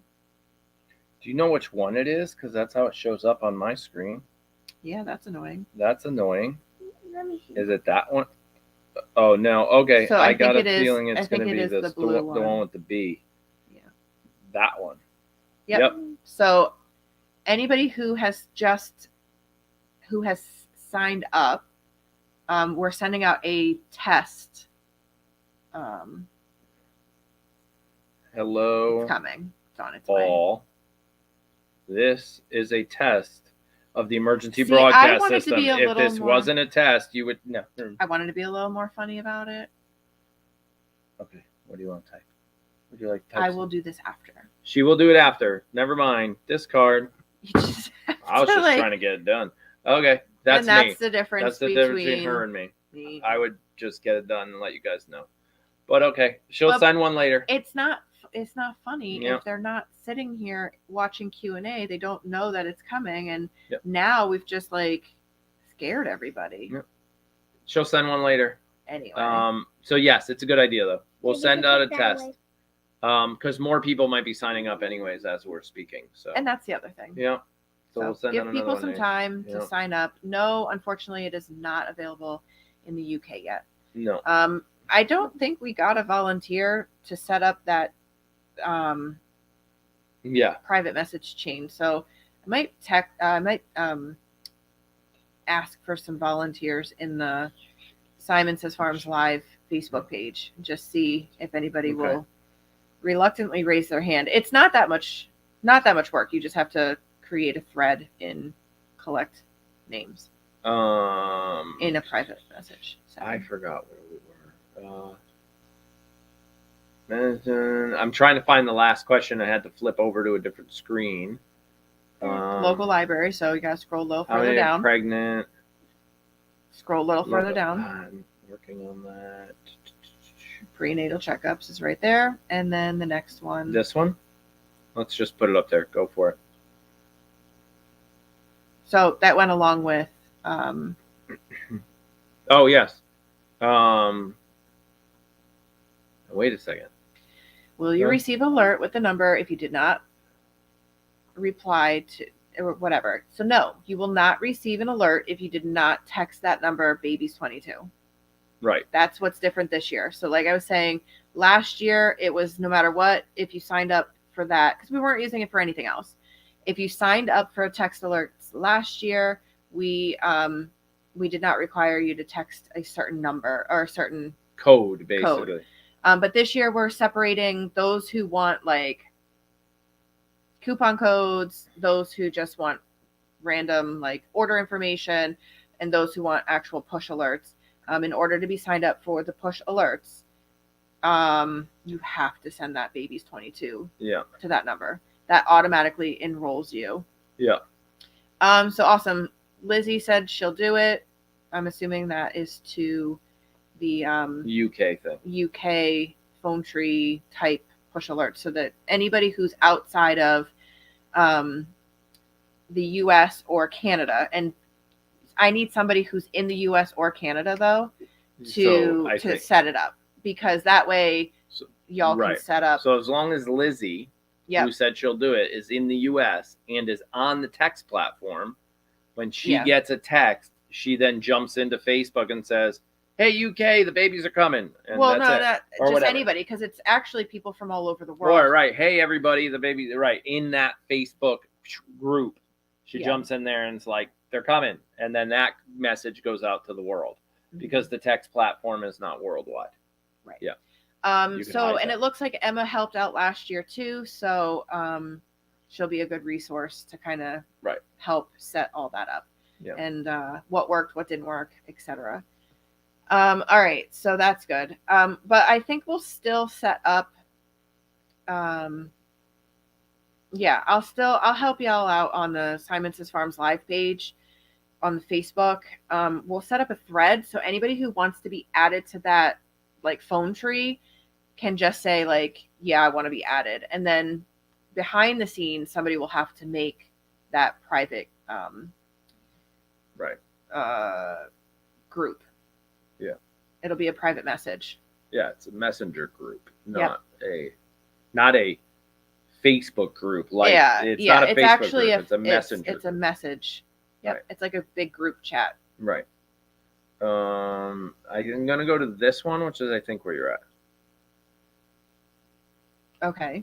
Renee asked, did you ever think when you decided to start raising goats that you would have one moo become a celebrity and be famous worldwide? That's a hard no. No, not when we started. I never got goats to even, like, I didn't know we were going to do YouTube when we got goats. It was just for the intention of having some milk for the family, specifically Jake, who goes through a gallon of milk a day. YouTube originally started sort of as, I know you did like, hey, welcome to the YouTube channel. Like, this is our first video or whatever. Yeah. But at one point, we were getting the same questions over and over and over again, more for raising little baby chicks and chicks or rabbits or baby goats. So I was like, why don't we make the answer to the FAQs, the frequently asked questions, like these 12 questions, but we get them like 100 times a week via phone calls or emails or whatever. We'll just make a video that answers each question, and that will be what YouTube is. And that's kind of where it like started. And then it morphed into where we are today. Yeah. Yep. Yeah. But it didn't do it. We had no idea. I actually talked to somebody the other day about our story, and I used the word accident, and he's like, yeah, none of this happened by accident. He's like, what you guys do, this doesn't happen by accident. He's like, I get what you mean by accident. Like, I understand what you're saying. Yeah. But so you don't accidentally like get where you are. Like, it morphs into what it is. It was unintentional. Right. At first. Right. And then it's like, okay. You leaving? Well, let's keep building on this foundation. And okay. Well, sorry, I just bopped you in the head. Yeah. Yeah. I think when I first met Moo, I think we definitely knew that she was something special. I didn't have much goat experience, but in my couple years at that point of goats, I had never seen a goat like her. And her personality wise, she was just so funny and outgoing and spunky that when I met Moo, it was, she was born for this. And it's a funny thing how things just, in that case, it did just kind of happen. Like, I didn't realize how special Moo would be to so many people until it just started happening. You know, like Moo was special to us, but it's, you know, her personality for an animal to exude so much personality through a camera, you know, is pretty exceptional. I got my couch back. I knew he was going. He was getting so Richie. Like, this one has settled in. Yeah, she's settled in. This one, he was bouncing all over the place. I couldn't reach my mouse. Piper's like, what just happened? Yeah. Okay, next question. There we go. All right. Angela asked, just wondering why Poppy still has grain. Poppy will never put on weight. She's like me. She can eat all she wants and never gain a pound. That's I'm just not like kidding. you. Not like me at all. So yeah, Poppy's a Florida goat. She likes the heat, and she has a hard time getting weight. She just has a hard time putting weight on, so she eats grain. That's really it. Yeah. Yep. Yeah. So Poppy will always have grain. Yep. We're just trying to flood her with extra calories. You may or may not know, but Poppy is somewhat special needs. Right. So we're not quite sure. It's leaning more towards like she has an autoimmune disorder. I don't know what words to really use. It's not really diagnosed, but based on just the fact that like nothing can be wrong with her, and she just looks so sickly, and she can't put the weight on. It all hit right around pregnancy, which sometimes that's how it works. Even in people, it triggers something in your immune system that you just never really fully recover from. And that's what happened with Pops. Yeah. So the grain she gets for those extra calories, because she's just having a hard time keeping weight.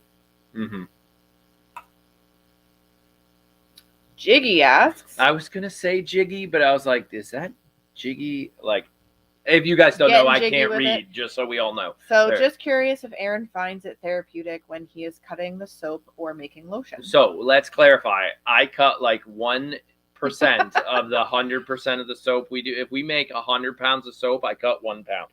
No, the only soap I cut is Simple Suds. And that's because I don't have a hydraulic cutter. Yeah. That Simple Suds, you're cutting 55 pounds of soap. Yeah. But in a weird way, because I routinely cut 22 pounds at a time. Right. But when it's in a 55-pound brick, the cutter that we use for that it's even hard for me to do it, weight wise, and like the amount of strength it takes. It's a challenge to do. So yeah, I actually do.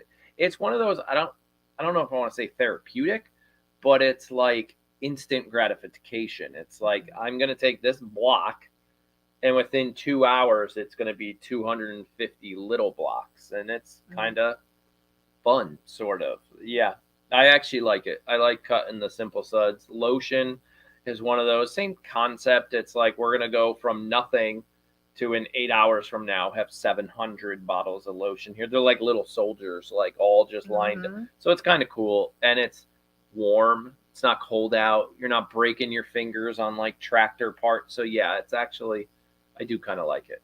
You know, she's got the music blaring. That to me is a little loud, but you know, I do. I'm not a loud music person.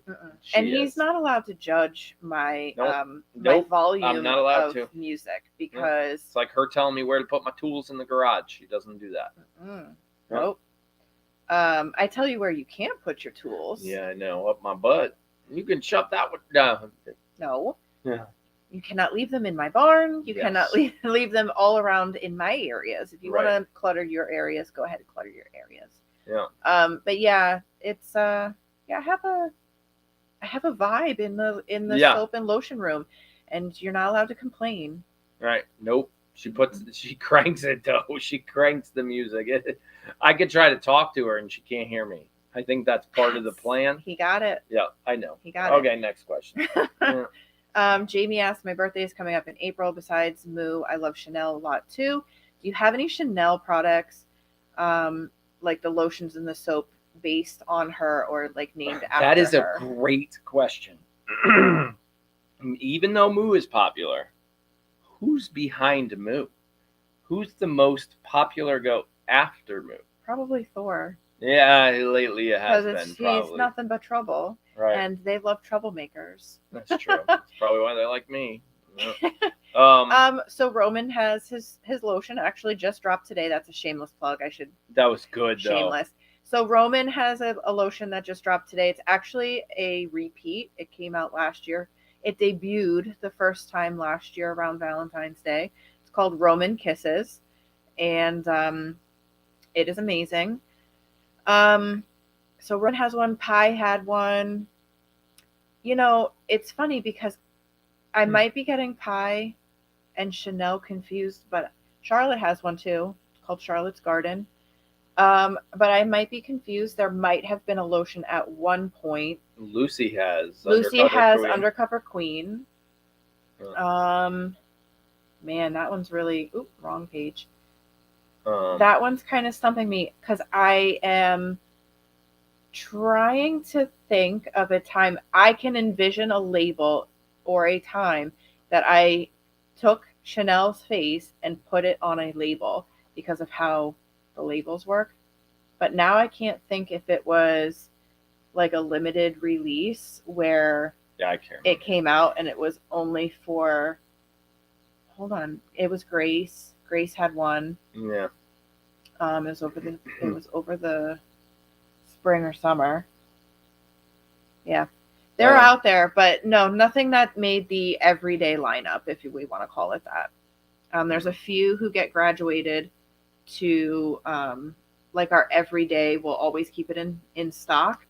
And then there's others that kind of come back seasonally, like Roman Kisses and Butt Naked, and some of our Christmas stuff will come back seasonally. And then there's some that just come out for spring or summer collection, and then they don't come back. Yep. But yeah, I think Chanel was part of that lineup. I just can't remember what fragrance it was now. Next question. So Lynn asked, can you tell us about Quinny's reading achievement? I think it's fantastic. Yeah, it was. Yep. He actually got, every month they do reading logs. And so for the whole month of, I think it was December, right? Yeah, it was awarded to him in December. So he got 100 hours he logged 100 hours of reading. So not hours, sorry, 100 minutes of reading. Yeah. So they awarded him a reading certificate. I don't get one yet. Not yet. I know, no. And that's the thing, though. But that's because you're running for president, and you got that other He's certificate. also in third grade, and I don't know if maybe they do things differently in third grade than they do in second grade. Could be it. We kind of do the same things.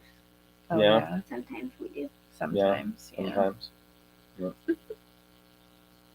So Linda asked, I just rescued and saved 2 baby goats, and the question, when they are ready to be weaned off the bottle, what is good to start them on? Hay or green or both? So, great question. So for anybody who's like new to baby goats, and you start with your starter herd, 2, 3, 4 goats is ideal. Single baby goats, not a good idea. They are going to start off on milk, depending on how young you get them. Say they are just kind of a week old, 2 weeks old, they're going to be on milk. That's going to be the most important part of their diet. It's going to take up the most room in their bellies. During that time, though, by the time they're about 2 weeks old, they'll start nibbling on some hay. So you definitely want to have a hay feeder for them to start mouthing it. They don't do much eating of the hay, but they're definitely going to mouth it. And then maybe around 4 to 6 weeks, during that time, by the time they're 4 to 6 weeks old, they're definitely eating hay and drinking milk. Again, the milk will be the most important part of their diet still. And then between 4 and 6 weeks, I would start introducing them to nibbling on some grain. Now, it will be just like this itty bitty little hand size portion of grain. And again, it'll just start out to be nibbling. And then around 8 weeks old is when they can be weaned from milk. We run things a little differently. We keep them on milk for 12 weeks. There's nothing bad that's going to happen if you keep them on milk for the full 12 weeks. In our opinion, that just lays a healthier, stronger foundation for them moving forward. It also gives them more time to transition fully over to hay and grain. But then once the 12 weeks is up, it's cold turkey. You can cut them off from the milk, and they can have a small hand-sized portion of grain once or twice a day. But then the vast majority of their diet will be hay and water. Yep. During that whole time, actually, they should have full access to water as well. 100%. So I kind of leave that out only because that's like a no-brainer for our moms. And the milk is the most important part for the babies, and they won't really drink the water. That's true. They shouldn't be drinking the water until they're closer to 8 weeks old. And then they switch over. Right. If you're going to keep them on milk for the 12 weeks, then at least give them the option to drink the water, right, starting at 8 weeks and on. Yep. Are you leaving? Speaking of that, I went to this question because it made kind of sense along that one. Okay. Yeah, so Allison asked, when will the girls start getting grain ready for kidding season? So that starts 4 to 6 weeks before their due dates. We'll start bringing them out once a day. They get about a cup of grain, and that just helps prepare their bodies. They're burning through so many calories right now between it being cold and them needing to grow these babies that we do supply them with just a little bit of extra nutrition. But you don't want to overdo it during the last 4 to 6 weeks. So it really is just a little portion once a day.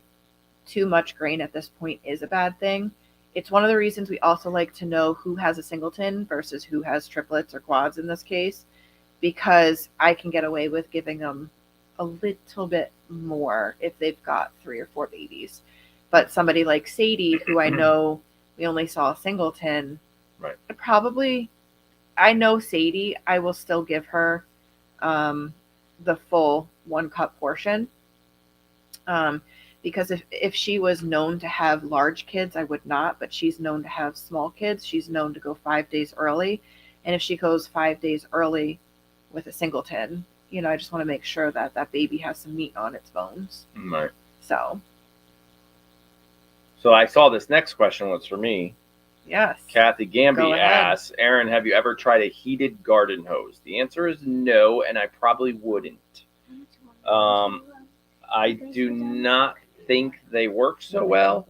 For a small, confined area, they might work, but what we put our hoses through, I don't think it would work. What I have seen before was a heated garden, we used to use one at the horse farm, where you wrap the garden hose back up on the spool, and it actually had this cloth thing that went over it and zippered, which zippers are stupid in the winter, but it closed up and that thing was heated, which was pretty cool. But I really think our new technique, if done correctly, inside joke, day 1 has not gone well. Our new technique of our shrinky garden hose going into the 5-gallon bucket and the 5-gallon bucket coming inside every day is going to work if I remember to bring it inside. It's a great technique. Don't leave it outside. It's gonna be prone to user error. Yeah, it's habit. You got to remember to bring the 5-gallon bucket in and out with you every day now. So that should work. Olivia was done because I heard. Yeah, she wanted an ice cream cone. Is that the whole reason she came in? No. Oh, and then she sat here for all of Q&A. Yeah, she for was an ice just cream? Interested, and then she was like, "How much longer?" Yeah. And I'm like, we never know the answer. We don't know to the that answer question. to that. Yeah, because we're about to open it up to the audience in a minute. Last one. All right. So Kissy asks, is there any way of telling the Toggenburgs apart besides waddles? You talk to the rest of the village. They don't know either. Yeah. Some of you are actually really good with the Togs. Some not so much. Yeah, me not so much. Yeah, no, you don't. Nope. I know Amy. That's it. Do you though? Yep. Amy, not Amy, really? Yep. Okay, that was 1 year until I learned. That was a really important, oopsies. Yep, I remember that. Yeah. No, I guess there's not an easy way. For me, to me, they all look individual. Like, I can tell them apart sometimes just from looking at their butts. But, like, I'm their mom. It's like, how do you tell identical twins apart? Mom always knows, you know, but other people, like, it's just spending the time and really learning their unique differences. And every Tog to me looks unique. Yeah. Talking about unique, here's a good segue, right? Piper, trying to get my camera. Hang on. I think I just. Where are we going with that? I think I just turned it off. I don't know if I'll be able to get close enough. The Piper here. Okay. Her little nipples are getting big. Oh yeah, this is a phone call to make. She. I think she might be in a false pregnancy because don't squeeze them. Her little nipples are getting big. There's definitely she is not pregnant. Yeah, she's having. I read this is common. It's okay, but I am just gonna follow up with her specialist just because this is our first time, so we are concerned first time parents. Yeah, that she's faking it. Yeah. Well, and in a couple weeks, she might be carrying around a stuffy and treating it like her baby. And this is all kind of normal. Yeah. And she'll get over it. Thankfully, she has stopped lashing out at Stella. There was a little bit there where the sisters were fighting. So this one's Aaron. What was alarming? Now I can't read the questions because the microphone is in the way.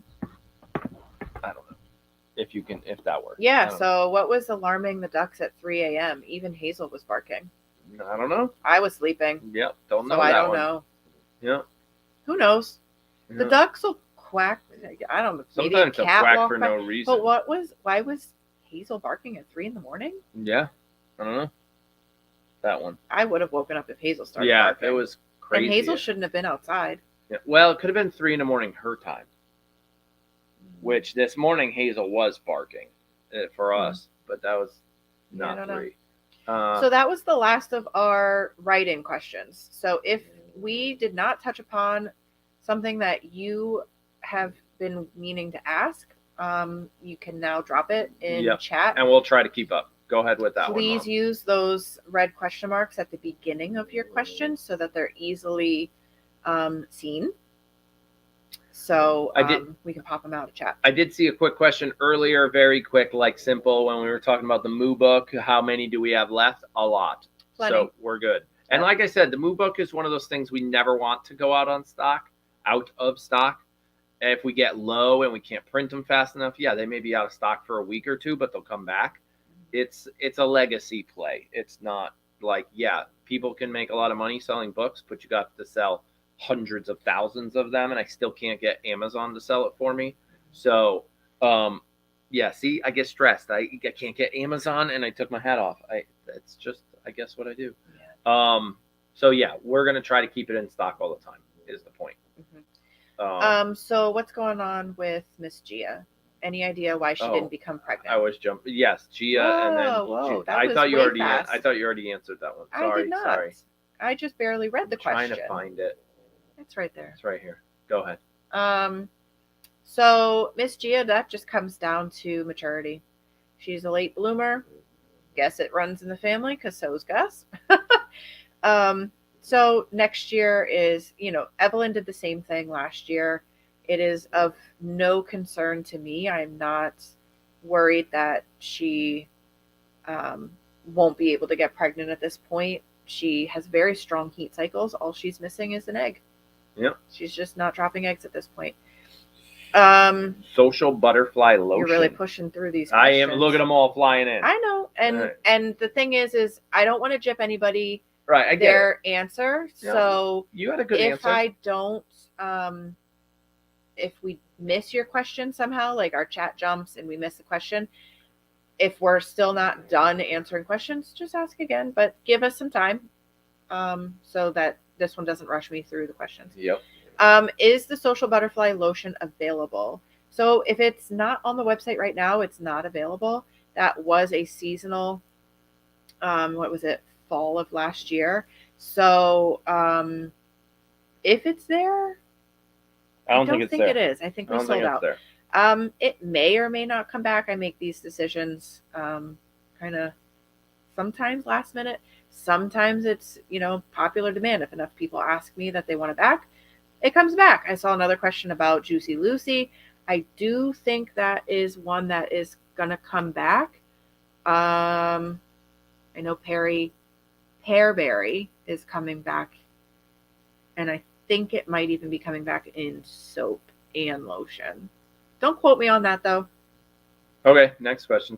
And that was not rushing. You stopped. Nope. I good. I took a breath. She took a breath, which meant next question. Stopped. I keep getting an error when I submit my questions. How do goats stay warm? Well, they have fur. And the hay bedding is built up a little bit, so it turns into like a big heated blanket, which keeps them warm. Yep. Animals. You're missing a really important. They eat a lot of hay and they ruminate, which keeps them warm. These cute. Yeah. Their body temperature is higher than ours. That has nothing to do with it. But it's really hay is what is going to keep hay. Yeah, hay keeps them warm. Hay, and more hay is how they fuel the fire that is their rumen. So they are going to eat hay, and that is going to generate heat. The deep litter in their bed, in their barn, that helps. But if they're not eating hay, they are not warm. Period. Good. Next question. What happened to Harper's stuff? Harper looks fine. What's wrong with Harper? I don't know. Harper's good. Not for sale. Not in mass production either. No, I think she made it. I think she might have made it. Yeah, I don't remember. No, the dogs didn't. Sorry. No, I mean, she has a little bit of hay on her. I mean, not hay, some dog hair on her, but no, she's fine. She's fully intact, including her udder. Juicy Lucy was a good one. I would like to see Juicy Lucy come back. I think there's a note in my on my fragrance. Are you okay? She's so dramatic. Yeah, she is. I don't know the answer to this one. Why can't I see my free member chat anymore? I don't know what that means. Maybe you used them all because you're only allowed so many a month. The free member, like you get one of those free highlighted chats. Is it supposed to be once a month? I think it's once a month. So you get it, or one for every. Yeah, I don't know. I'm not sure. Are you going? What's this? Are you going to be in the way for snow? No, I don't think we're getting any snow from this. We're getting rain and wind. The wind is going to be pretty epic. We're already under a high wind warning. Internet might go out. Power might go out. Bear with us if the cams are spinning. That's why. Sometimes when we lose power, we don't lose internet. So if the cams are spinning, it might come back in like 10 minutes. Yeah. If it's not back within 10 minutes, we lost internet too. So kind of at the mercy of the crews at that point. Right. So yeah, it's really cold, and the frustrating part right now is that it's really, really, really cold. And then tomorrow it's going to go up to 40 as the moisture comes in. Yeah. So no snow for us, just rain, maybe a little bit of sleet and freezing rain, but then at 41 degrees, it's going to be all rain. So, bummer, because I would prefer, if we're going to be freezing, I would prefer at least it to be pretty outside. So, will you be doing another stuffy? As of right now, no. It all depends on what happens with the Moo stuffy over time. I was telling Angie and Angie and I are working on a little project, and she was asking me, okay, so what's next? And I'm like, honestly, if we start going down the list of goats, things are going to get carried away. Like, it's so easy to get carried away with like, okay, which goat should we do next? And at some point it's like, this is too much. Right. So, I don't want any of the goats to like not feel special and loved and whatnot, but Moo has the following. So, Moo's it as of right now. It goes that way with Lotion too. You can't do them all. You can't match every lotion with every soap. You can't, you have to pick, and sometimes you do have to let the audience decide. Make 4 or 5, figure out which one they like the most afterwards. You know, I think I got to all those. Okay. Social butterfly we already answered. This goat stay warm. Sorry. No, you're fine. No, I'm talking out loud again. You said something last. This is Piper's position. This is how she likes to lay. I'm not sure why. Thor is doing good in House of Pie. He's knock on wood. Yep. He's not doing anything silly. He's not causing much trouble over there, thankfully. He seems to be settling in. I mean, I saw him in the hay feeder. That was epic. I don't know if you saw Thor's picture in the hay feeder. Yeah. He was like having a Lion King moment. I think I saw that. Like he was the new chosen one. Yeah. This is kind of a personal question, sort of, but I would say less than I thought, but still a good amount. We have a long way to go. In other words, we still have too many. So if you have any friends that want one, you know where to find them. But I think we knew this was going to happen too, because if Moo was launched during Black Friday, like Christmas season, it would have been a completely different story. Right. I am not concerned about how many Moo stuffies we have left. I'm actually relieved. Because the worst thing that could happen is that we did sell out, and now it's 6 months. 6 months to make more. Right. So now, like, we have this even flow of Moo stuffies heading out the door. The massage bar has been a huge hit. I am maxed out on pre-orders. Like, once it says sold out on the website, it's gone. Right. We've already sold through more than I thought we were going to today of the massage bars. And so if you want a massage bar, it's possible that it will be a pre-order only. If you do not get in before March 1st. She's talking about that one. It will not be available post March 1st. I don't know, but with the way the numbers came in today, so I can only make so many of those. They take so much time to make. Don't get me started on somebody gave me crap because they're $14. And it's like, they're $14. Yep. You have no idea how. And if you wait till after the pre-launch, there'll be more. There'll be 16 after pre-launch or pre-orders. And I was like, you have no idea how long those bars took to make. Right. So that bar right there took me two weeks to make. That one bar, and I have to go and make more because y'all bought all of the ones that I already have pre-made. Right. So I actually have no more, but I capped it out. I know I can make a certain amount before the March 1st launch. Liz, we get it all the time about the pricing, and people don't understand because like Walmart sells a bar of soap for a couple bucks. Yeah, that's different. And that's not the soap you're getting. So it's okay. They just need to be educated. It's fine. Yeah. But hit me on a wrong day. Or don't buy it. Leave it for the people that want it. It's that simple. That comment hit me on the wrong day, and I might have vented in the car. Oh yeah, no, we had a good long conversation. We had a good long conversation, but it was an educational conversation because it actually helped the kids too, because the kids were like, "Wait a second." I was getting to that. Yeah. Well, because all the kids were in the car at the time, and they're like, I don't understand, like, what, Yeah. And we went right from the very beginning, from the time you get a baby goat to the time that goat, that doe can have a baby and make milk is 2 years. And then, so it's 2 years of feeding and veterinary care and all of that, just until she gets to a point where you can get any milk out of her. Yep. And then it's the time that it takes to milk the goat. And then it's the time that it takes to make the soap. And not to mention all of the supplies that go into making soap. Mm-hmm. It's like this huge thing. I was like, really, that $14 bar of soap should probably be $140 if I'm going to make anything. But that's not what it's all about. Anyway, it irked me the wrong way that day. Okay, new question. There you go.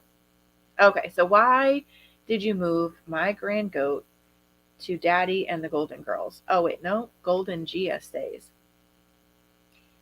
Gender? And she owns the place.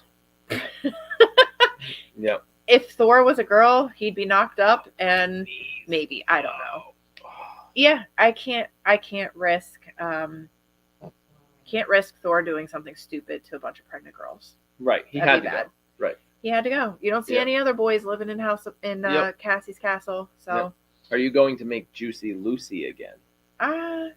With enough demand, and so that's one person. I liked it. So, yep.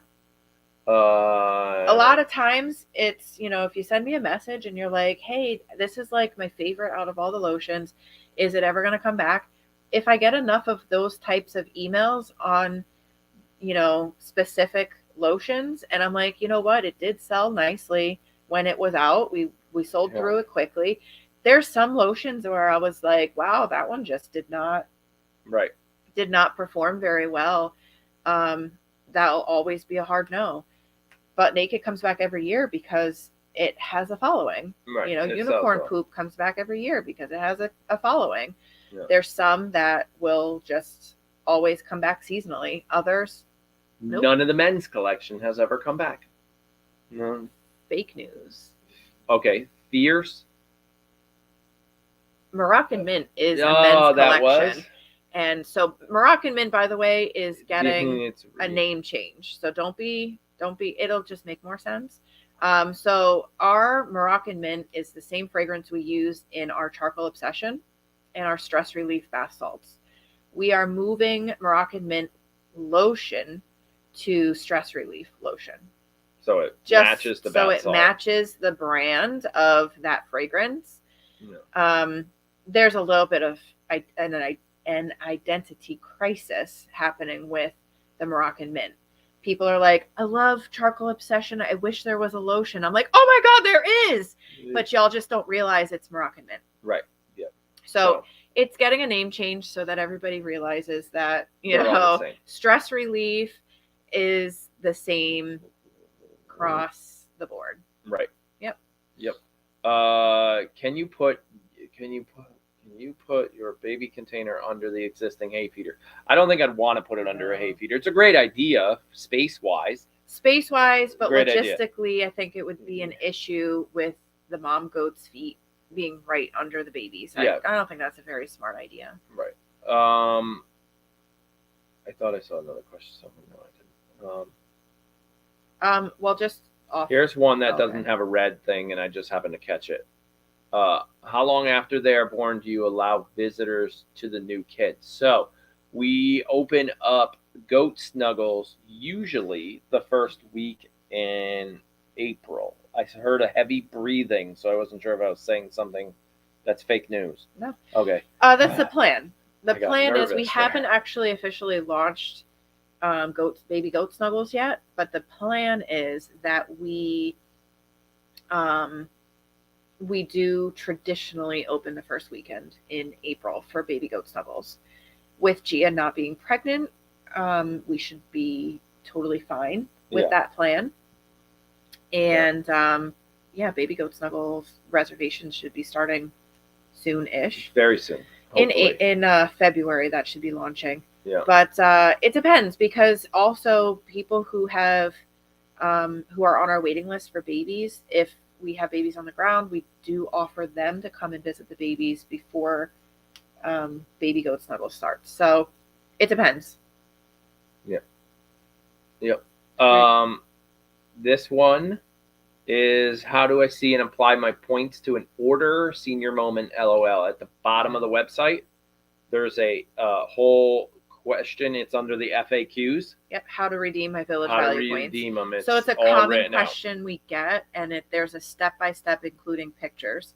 That I look really tall because you're slouching. I'm like, why do I my look knee like is killing giant? me. I can't. I got to stretch this leg out, and I can't do it. Yeah. So under FAQ at the bottom of the main page of our website, FAQ, it'll be right there, because it's not the most.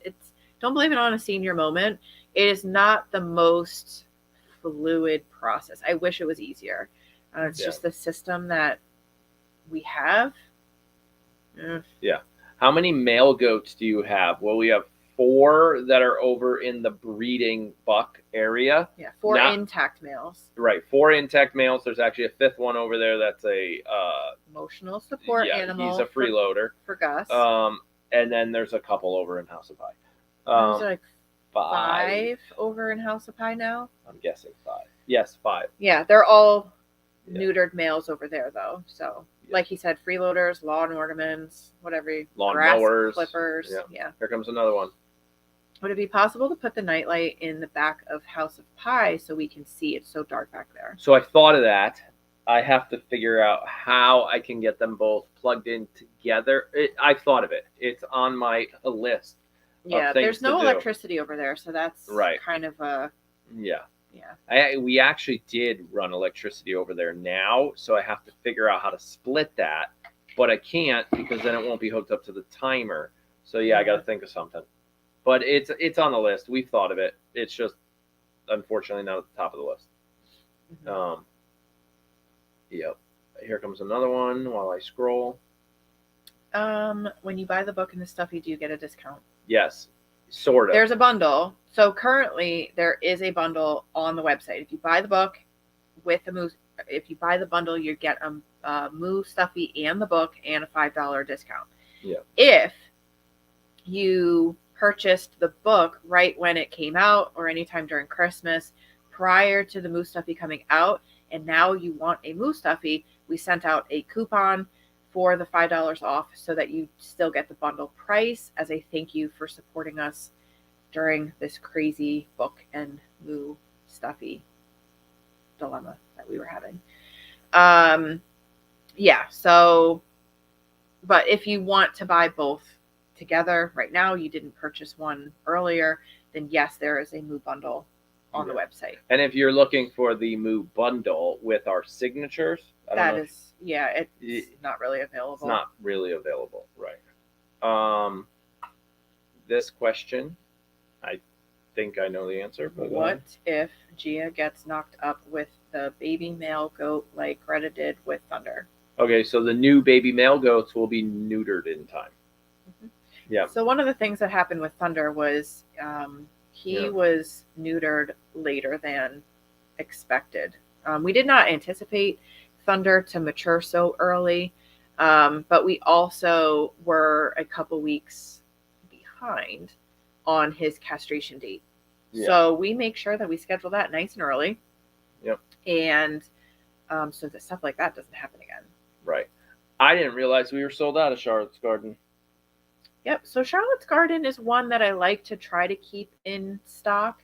We are not sold out. We should not be sold out of Charlotte's Garden.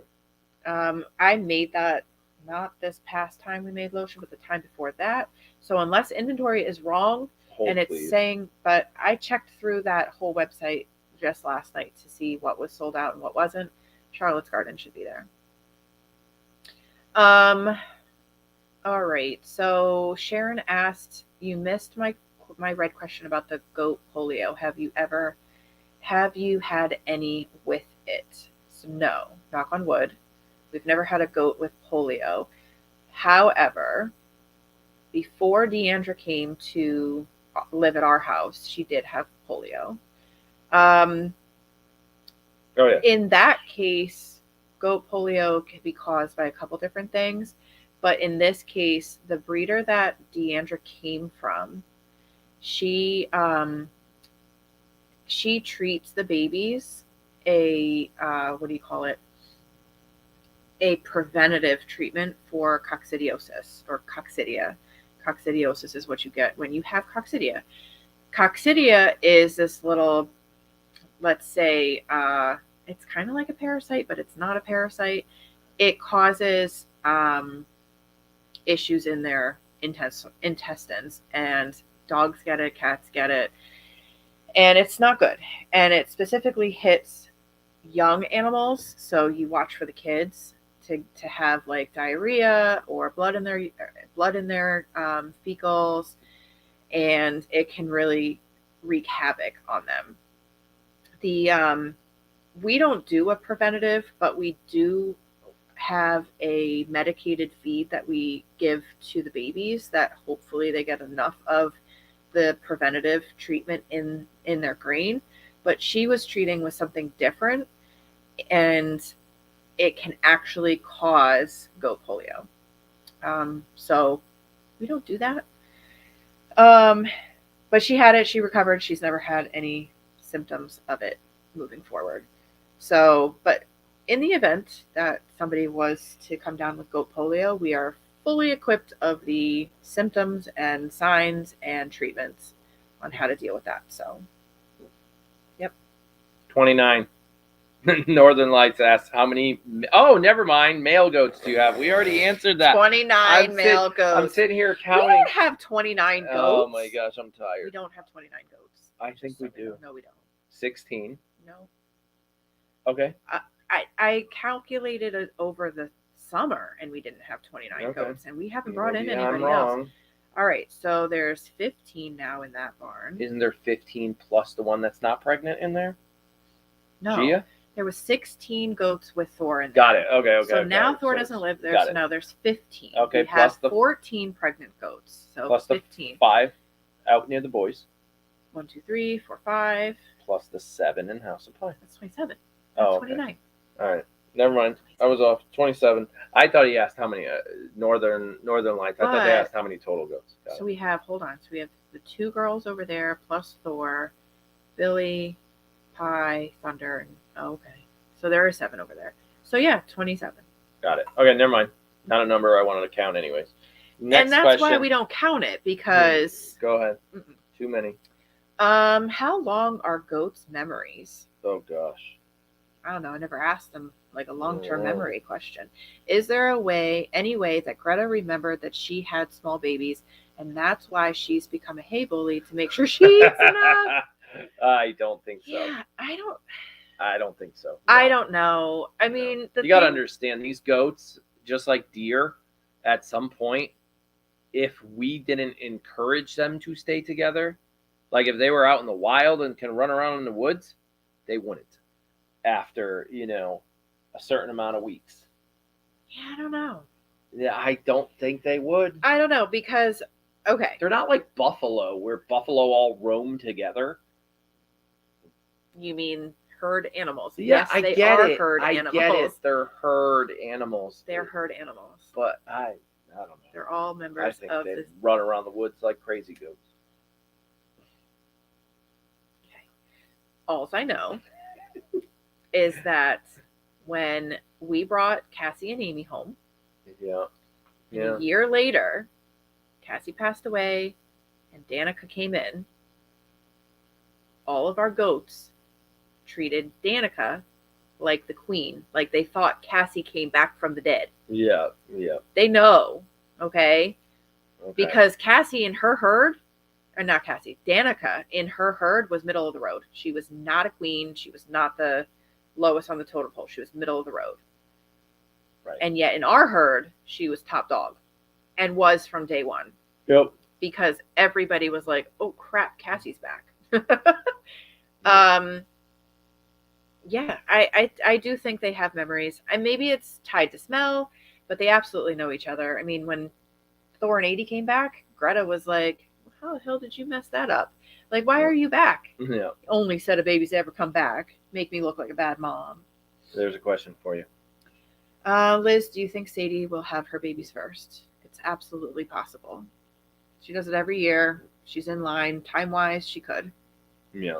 Time-wise, she absolutely could. Thank you for asking this question. It always does help. We will probably update the list. Do you need anything for kidding? I'm gonna have to go through all of my stuff. We're getting close. Just so we all know, we are exactly 30 days away from the first open window. I hate counting kidding season like that. I'm just saying. Somebody asked a question I don't earlier. like counting. I don't count it. I don't like counting by the 5-day window. Her due date's on the 20th. I get that. That's where I count. So this is where I think logistically, because her due date is on the 20th, 5 days earlier is the 15th. She could go on the 15th, which means by the 15th, I need kidding stalls set up, heat lamps ready. Logistically, kidding season to me starts on the 15th. That's me. And somebody asked earlier, when do you start setting up kidding stalls? I saw that's a different question. So I know it's a totally different question. So but for me, that's a totally different question. I don't like sitting around and like, okay, 5 days early, I'm not, because you're going to be doing nothing but sitting around and waiting. But again, my point is if Charlotte goes 5 days early on the 15th, this person who just asked, sorry, I just got rid of the question, Nicole. That's why I don't like taking the question. Nicole asked if there is something we need on the list, we need it here by the 15th, not by the 20th. You know what I mean? I need it here 2 weeks before kidding season. Exactly. That's why I don't do the whole like I need it here 5 days before. No, I actually want it here 2 weeks so before. I'm just letting everybody know we're getting close. We're getting close. And yes, towels are probably going to end up on the list. And I think we have enough molasses to sink a small ship. And we'll have to go through the list and see what else. We're going to start testing heat barrels soon. Those are all good. That's one of the reasons I'm trying to clean the garage, so we can get to like the garage becomes that kidding season like prep area. You need okay. Here you go. Nope, already asked that one. Sorry, we must have skipped around, or they asked again because they didn't think we were getting to them. I'm not gonna ask that question. Looking for another one. What's so funny? Nothing. I'm just waiting. Just waiting. Mm-hmm. Peggy wants to know what is the shop pay mean? It's on our website. Different payment system. I would say if you don't know, don't use it. It's kind of confusing. Shop pay is something to do with Google and Shopify, and it's like you pre-programmed your credit card in there, and I think it even allows you the option to split the payment. That's exactly what it is. Into multiple options. That's what she was asking about. Well, that's cool. So your order gets split up into like 4 different if you installments. Wanted to. Right. Go ahead. You can use Shop Pay without splitting it. That's all I was trying to confirm. But that section of Shop Pay, that's what it is. It's installments. So it's for your order. So if whatever you put in your cart, it will ask you if you want to use Shop Pay, and that is it splits up your order instead of like say it's $80. It'll split it up into 4 different. I'm getting a tickle. 4 different payments every 2 weeks. Mm-hmm. So to her point, $80, it will charge you $20. 2 weeks later, $20. 2 weeks later, I think it's every week. I'm not sure if it's every 2 weeks. Whatever it is, it'll tell you. It's outlined like right there at checkout. It'll tell you. Right. I think it's minimum $50. I think. I'm not sure. Yeah. Honestly, I've never used it. I don't even know if y'all are using it because some people are using. Oh, I'm just saying. Yeah. Yeah. We already answered that question. It came back up again because we were running like 20 minutes behind. Mm-hmm. Remember those days we used to run like an hour behind when we didn't have mail? Yeah, it was a big pain in the butt. Big pain in the butt. Because then we'd miss everybody's Because then we question. scroll back through like I am now, and I'm seeing the same questions over and over again. So, like the memory, we already answered. Here's one. Yeah, and it's like too much. Too much dead time. I'm hearing blah blah blah blah. Yeah. Yeah. Can you take a look at that? Does the Got Moo t-shirt come in adult sizes? No, not at this time. No. Yeah. See, like thanks. I don't know what else I can say. I mean, I see questions, but I don't want to skip in. Just go ahead. In line of anybody. Oh, here's a good one. I get answered. Aaron, when's your next video coming out? So on the other channel, the videos are Tuesday and Friday. That's it. 2 a week. Tuesday, Friday. They're longer. They're 20, 30 minutes long. They encompass multiple days of what goes on around here, and they're Tuesday and Friday. On the Aaron Simon channel, which I'm having a little fun with, is I weigh in on Wednesday, and this week I did put out via request, and I knew it was going to get a lot of requests. I put out a recipe video today. So that might go Wednesday and Saturday, but I don't know. So yeah, it's always right now, don't do it. I thought she was going to puke. Yeah. If you're going to be like that, you can get down. She is going to get down. Yeah, it's Tuesday and Friday for the other channel.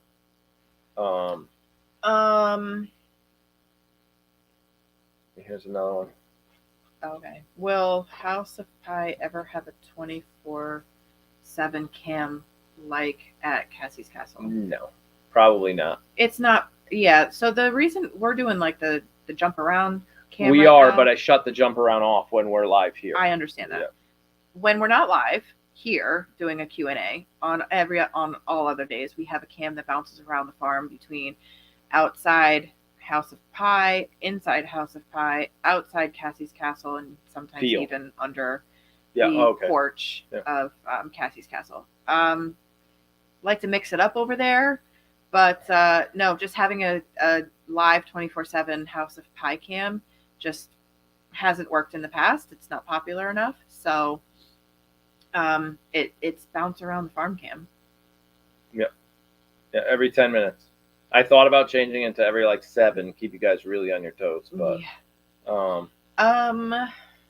somebody asked, okay, how long does goat lotion last after it's opened?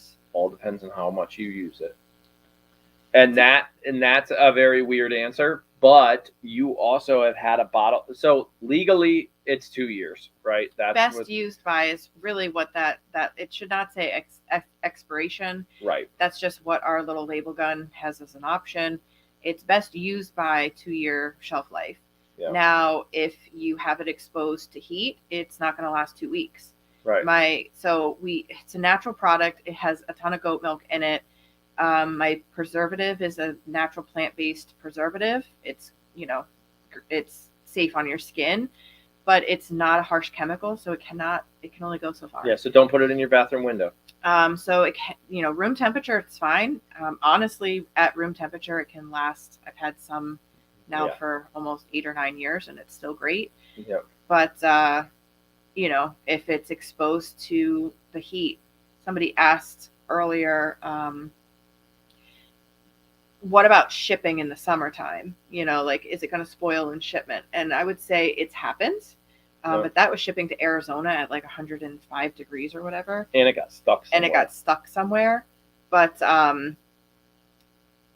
they cannot tolerate that much heat, but it can freeze and thaw and be just fine. Right. And so everybody whose packages are it's so cold it won't come up the tube. It's just let it, just come back to room temperature on your counter. It's really thick lotion in general, so it sometimes has a hard time priming in the pump. But I guarantee you, sometimes you have little tricks that you use to get the lotion up the pump. It just takes a little doing sometimes. We've also worked with our web developer, and anytime we're in a heat wave here, we send out an email letting you know your packages will be held back until the heat subsides, and then we can ship them out. We can't control the heat across the whole country, right? But we can control what's going on here. So once we hit that 9,500 degrees, we just stop shipping out. And then we start shipping out once it drops. So it might be a day or 2 or 3, and then we just ship out later. We also say if you're really not comfortable with having your lotion out in the heat during the summer months, to stock up right at the end of the fall. Yeah. So if you're getting low on something, order it to get you through summer, and then place your next order early. I think we've had one bottle we've replaced ever. Yep. And we sell thousands. So it's okay. It's one. So I don't want you to be nervous ordering in the summer, but. No, but I'm just saying, there's always options. Yeah. We have people who are local who are I'm just gonna buy all my stuff that I need to get me through till Black Friday. The store closes in September. Yeah. And she comes and she's like, I'm just stocking up. I know how much soap I go through. I love it. I'm not using anything else. So I'm just going to buy it all now. Yeah. It happens. Just do whatever you want. Yep. Just giving you the tips and the tricks. Yeah.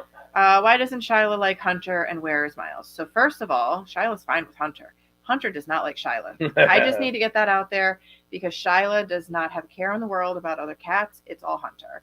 Hunter, for whatever reason, does not like female cats. I don't know why. He's fixed. She's fixed. There should be no competition, but Hunter does not like Shyla. And where's Miles? He's around. He's around. He was just in the barn this morning. I opened the door for the girls to go out, and Miles came in. So a lot of times I think because we have 3 orange barn cats, you all think they're Hunter every time an orange cat walks in, because I'm watching chat and they're like, oh, look, there's Hunter. And I'm like, no, that's Miles. So Shyla right now, I don't know if you know, she likes to, she has a little nest that she's made in between the wall, between the back aisle of the goat area and the rabbitry. Yeah. So right before you get to stall 4, you walk through stall 4, that little opening. Yeah. In between the walls to the goat area and the rabbitry. Sure. She's down there. I put a thing of food down there for her, so she doesn't have to come out. Okay. Because Hunter gives her crap. Right. I'm tired of him being like, she's not missing a meal, but I'm just tired of him giving her crap when she wants to come home to eat. So now she has her little area. It's not the first time I've put food down there for her. Mm-hmm. Have Lori asks, have you ever thought about putting a lid or a cover over the hay feeder to stop all the hay wasting? I've thought about it, but it won't work. Logistically, no. Logistically, it won't work. And to think about it, they have to be able to reach over the top and eat the hay. Because if they couldn't, their nose would only get so far in. And the minute they eat that first 4 inches of hay, there'd be a massive hay pile in the middle and they'd be out. They wouldn't be able, because that hay feeder is not cut on an angle. The feeder I'm going to build for House of Pie will be big enough to hopefully stop them from reaching over. But as they eat, gravity will bring the hay down because it'll be like a wedge, and it'll work. So hopefully in House of Pie, we will make the ultimate not wasting hay feeder. That's my goal. That's why it hasn't been built yet. Give the man a piece of fudge. That's not a bad idea. Oh, man. Is the time correct behind you? No. And do we need batteries? No. They're here somewhere. Just comes down to... is it important to us? No.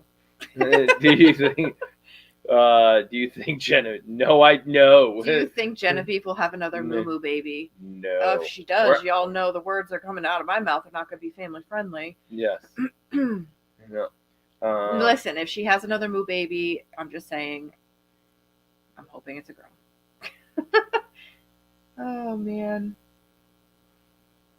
Because that was the biggest wild card last year. Gus comes out a boy. Like, what? Huh? I am trying to read this question because I don't understand it, and I don't know if it's safe to put up on public. Public. Skip it. Skip it. Yeah. I didn't think so. No. Didn't even look like a question. And now he's judging your questions. I don't know what that was. Well, it happens sometimes. There's exclamation points and question marks on things that aren't even questions. Yeah. Yep, we already answered that one. Yep, we did. Okay, so Amy's question right there. Right here. Why don't you do the fence up a week early?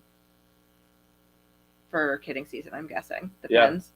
Yeah. Well, because, actually, I mean, we kind of do. We do it about a week early. So the timing of the goats going into their kidding pens greatly depends on who's still left in Gen Pop. Yeah. Right? So who's still out and about? If we're talking about the very first goats, I go off of their history. Somebody like Sadie is absolutely going in a kidding pen a week early because she always likes to have her babies like 4 or 5 days early. Right. So really, it's 2 days in her pen before she has babies. Yeah. Not bad. A goat like Rainy. Or Amy, who like to go a week overdue from their due date. Why would I put them in their pen 7 days early if I know they're going to be in there 14 days? Yeah, you don't want to do that. Before they have their babies. It's really important to time the mom's Maternity suite time, perfectly. Too much time in a maternity suite means they're not getting up and walking around and getting the blood moving, and it could open them up to having issues with at the end of the pregnancy. Too little time, and obviously you risk them having the baby out in the field, right. Which in our world we don't like that happening. No. So that's when we really play it by how the goat's pregnancy is progressing, and we make sure that we're checking ligaments, and if their ligaments aren't moving, neither are they. Yeah. There you go. I don't even remember this question. Are you going to make sure Grace is not by the hay feeder this year? So the repeat from last year. So that wasn't Grace. That was actually Deandra, who gave birth under. That's why I didn't understand the question. Grace had little Peppa last year, and she was in the far. She did not give birth under the hay feeder. But Deandra, she gave birth to the twins, crammed right up underneath that hay feeder. Totally fine, really. It's fine, but I mean, if she felt comfortable, if Dee has her quads under there, in fact, she is pregnant with quads, because again, we still don't know until they all come out. Yeah, that'll be interesting. Trying to do Yeah. labor and delivery under the hay feeder was not fun last year. No. That's all you. Can you describe the scent of pink champagne lotion? Is it similar to the lotion that smelled like a bag of Skittles? We had a lotion that smelled like a bag of I Skittles? guess we did. You want to know what's funny? Mhm. We actually have the ability to make Fruit Loop. Right, with that lotion or soap? Because that was Either funny. one. That was super funny. Yeah, there is a Fruit Loop fragrance. There's actually Fruit Loop Skittles. fragrance. There's thousands and thousands and thousands of fragrances out there. So I'm not sure which one smelled like a bag of Skittles. I am sure. I know we talked about it at one point that it kind of smelled like Skittles, but I don't remember. So what does pink champagne smell like? So pink champagne is actually a fragrance that y'all know already.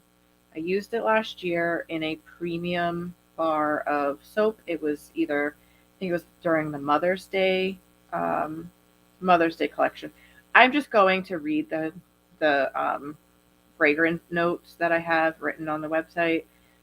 Sweet and bubbly mix of peach, apple, cherry, strawberry, mandarin, and raspberry. So very fruity. Very fruity. But I have to say, it finishes with notes of iris, vanilla, moss, and musk.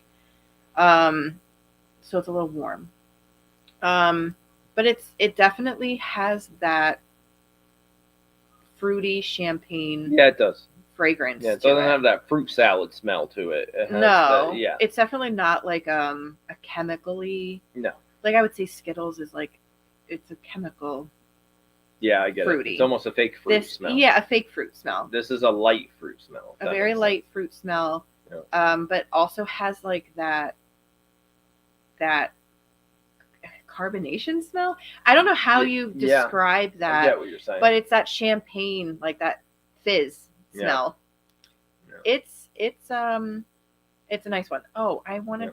All right, I'm jumping to this question while you're looking. People. Yeah, there is a peppermint soap. That's the peppermint bark is the closest thing to a peppermint soap. And Charcoal Obsession. Hello. Charcoal. Oh, Charcoal Obsession is mint. That's mint. It's not peppermint though, is it? I hate mint, so I wouldn't sniff them if it doesn't matter to me.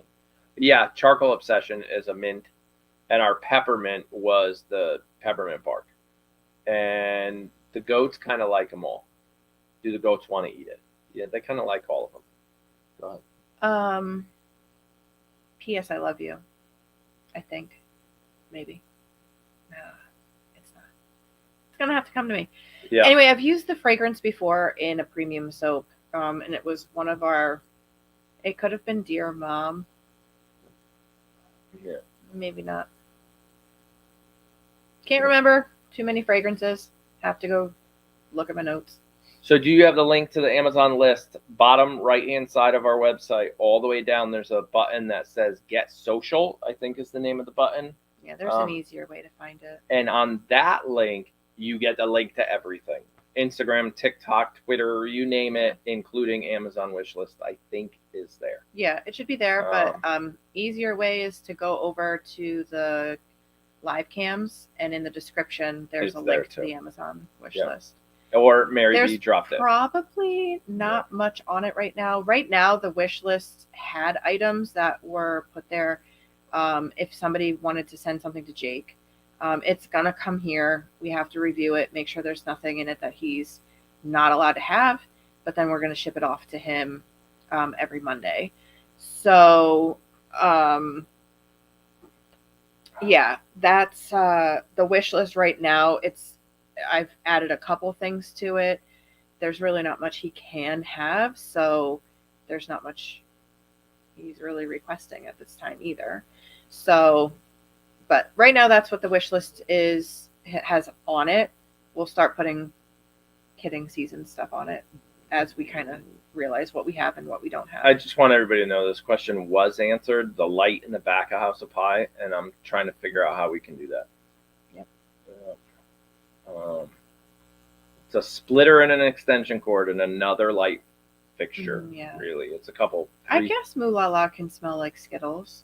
Yeah, I would say so. Liz loved the exfoliator soap. What scent is that? That's actually cucumber mint. Just so you know, the exfoliator, I think we're down to like 5 or 10 bars left. Yeah, we're getting low on that one. A lot of the premium soaps are going lower, but I have a little bit of a plan. I'm not sure if it's going to work out this year. Yeah, we're working on it. We're working on bringing more. Yeah, I even did some research today, working on a new premium concept. Do your t-shirts come in plus sizes? Yes. Mm-hmm. Yes. Yeah, we try to go up to 5X. Some of our stuff will max out at 3X or 4X, but we try to keep everything to 5X.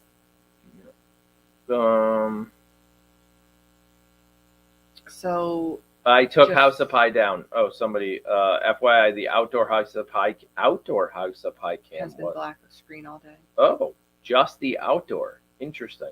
Okay, good to know. Thank you. I wonder if I got unplugged. Yeah, I took it all down anyways, so I'll have to take a look. Yeah, Lynn asked, "Can you visit Jake?" No, with COVID, we are not allowed to visit. Nope. So without COVID, we would be able to visit every other Saturday during family days. There's a huge family component to his therapy, as you know, there should be, because it impacts the whole family. So we have to do everything over Zoom now because of COVID, and so there is visitation, like free time to visit with him on those Saturdays. It's earned, so he has to work his way up the stages.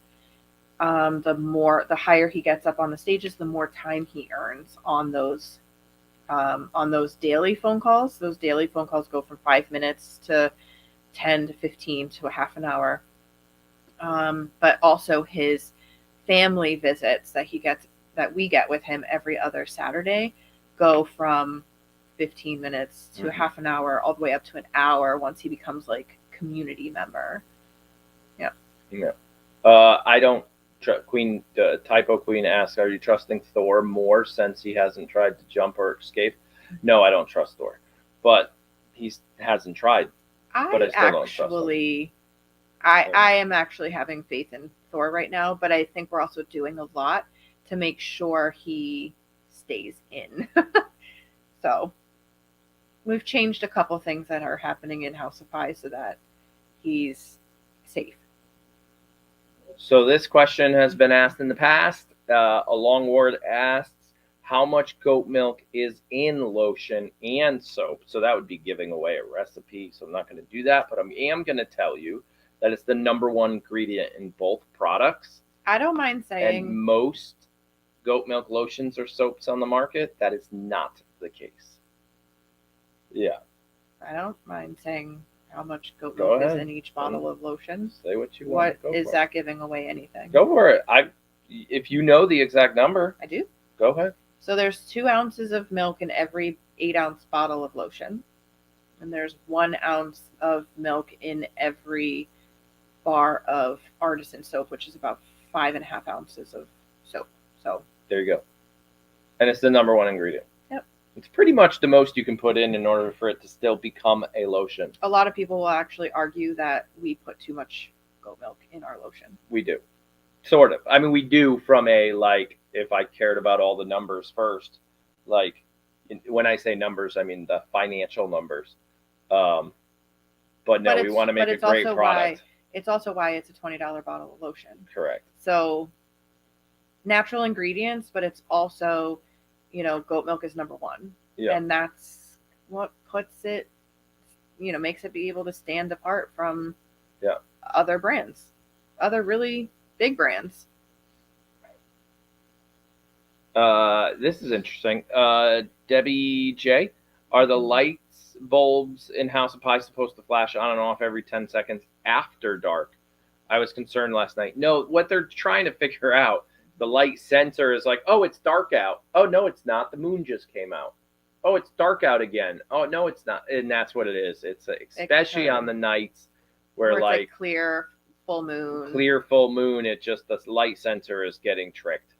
Yeah, it's not. I know when it switches, when the lights first turn on, they flash like that, right? Because they're solar. Yes. Maybe clicking over. Yeah. Yep.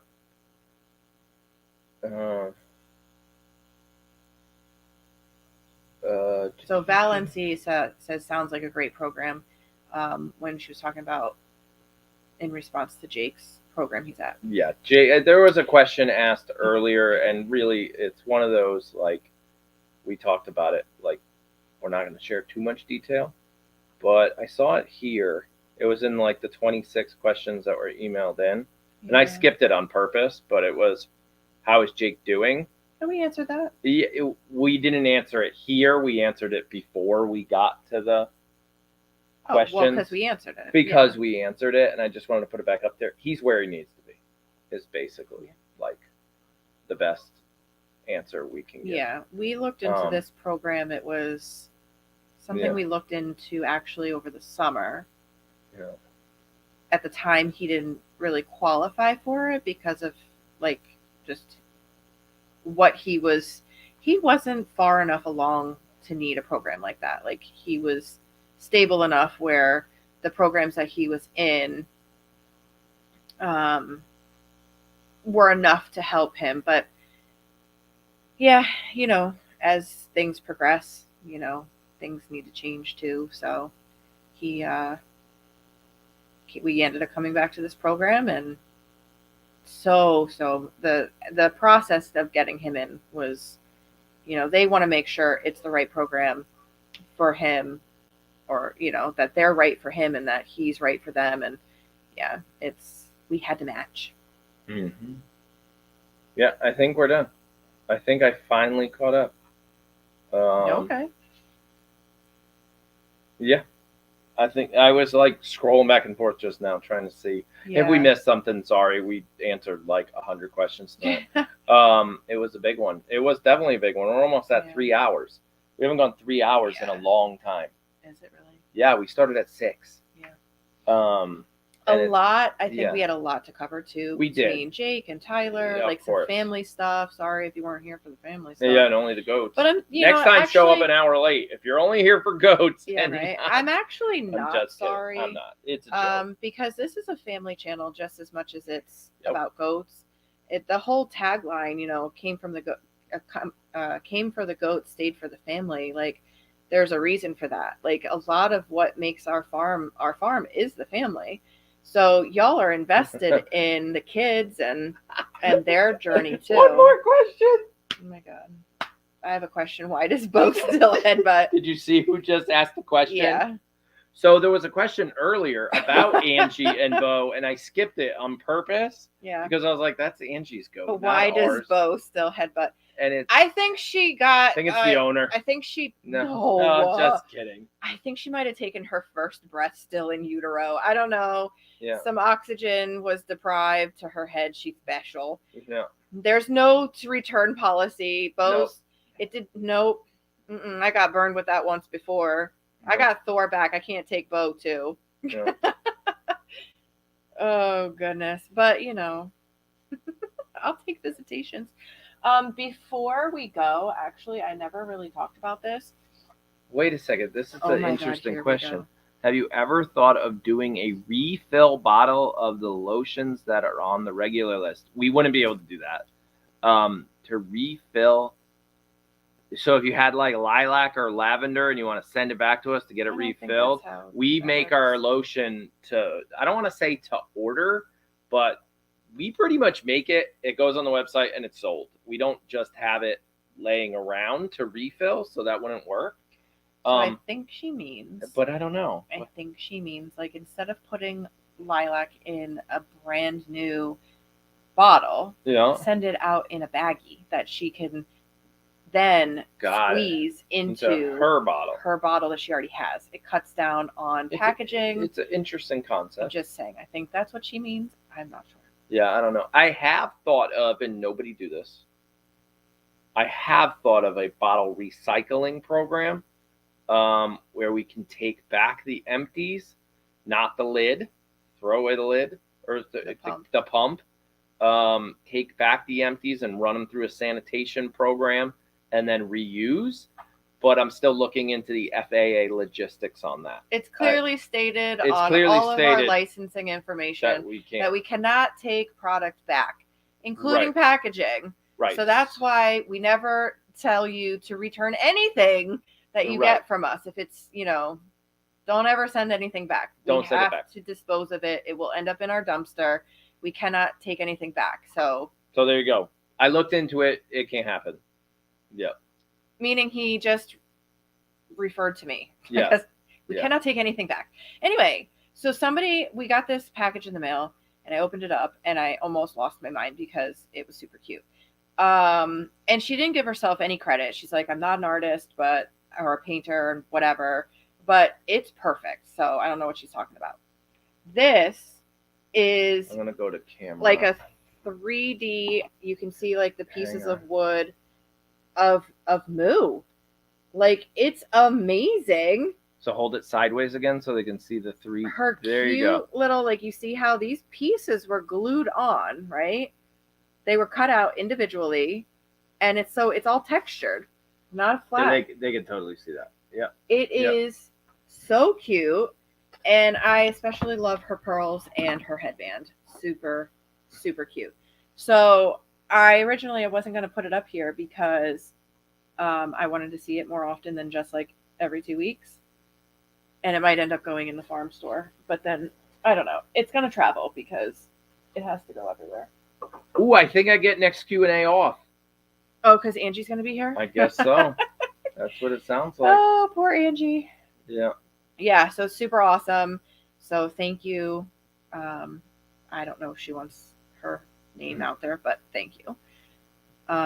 It was super awesome. And I didn't even know that it was really coming. So it's kind of one of those surprise. And it was a really happy surprise, especially this week. So yes. Angie, I feel a fever coming on. Yeah. She's like, I think I got the COVID. Can't come over. Sorry. Yep. All right. So I think that's going to wrap it up because you didn't eat dinner. I didn't eat dinner. I ate at dinner at like 3:00. So I did have my second dinner. Big lunch. So, but these guys need to eat too. So she's wasting away to nothing. So this is an important one. Obviously, if you missed it, I just saw this come through. I'm sure I missed it. How long is Jake away for? The answer is we don't know. He needs to get the help he needs, as long as that takes, is really the answer there. So, I mean, they say the place that he's at is what considers themselves a short-term residential facility. Short-term is subjective, but it's not going to be a year. But we don't know. One of the things that our family counselor therapist tells us, don't talk about discharge dates. Don't talk about how much longer am I here for. Don't talk about, there's a whole stuff like he's going to stay on track. And when he's ready to come home, he'll be ready to come home. However long that takes, because it's an individual process. So what took this person 90 days to achieve might take that person 45, but it's going to be a while. Yeah. It's going to be a while. But he's, to your point, he's where he needs to be. And today was a good day. So we're thankful for that. Yep. I did want to not end on that note. I want to end on kind of my note of gratitude. I am thankful for this community. I am thankful for the support that you guys give Jake. I almost made it through.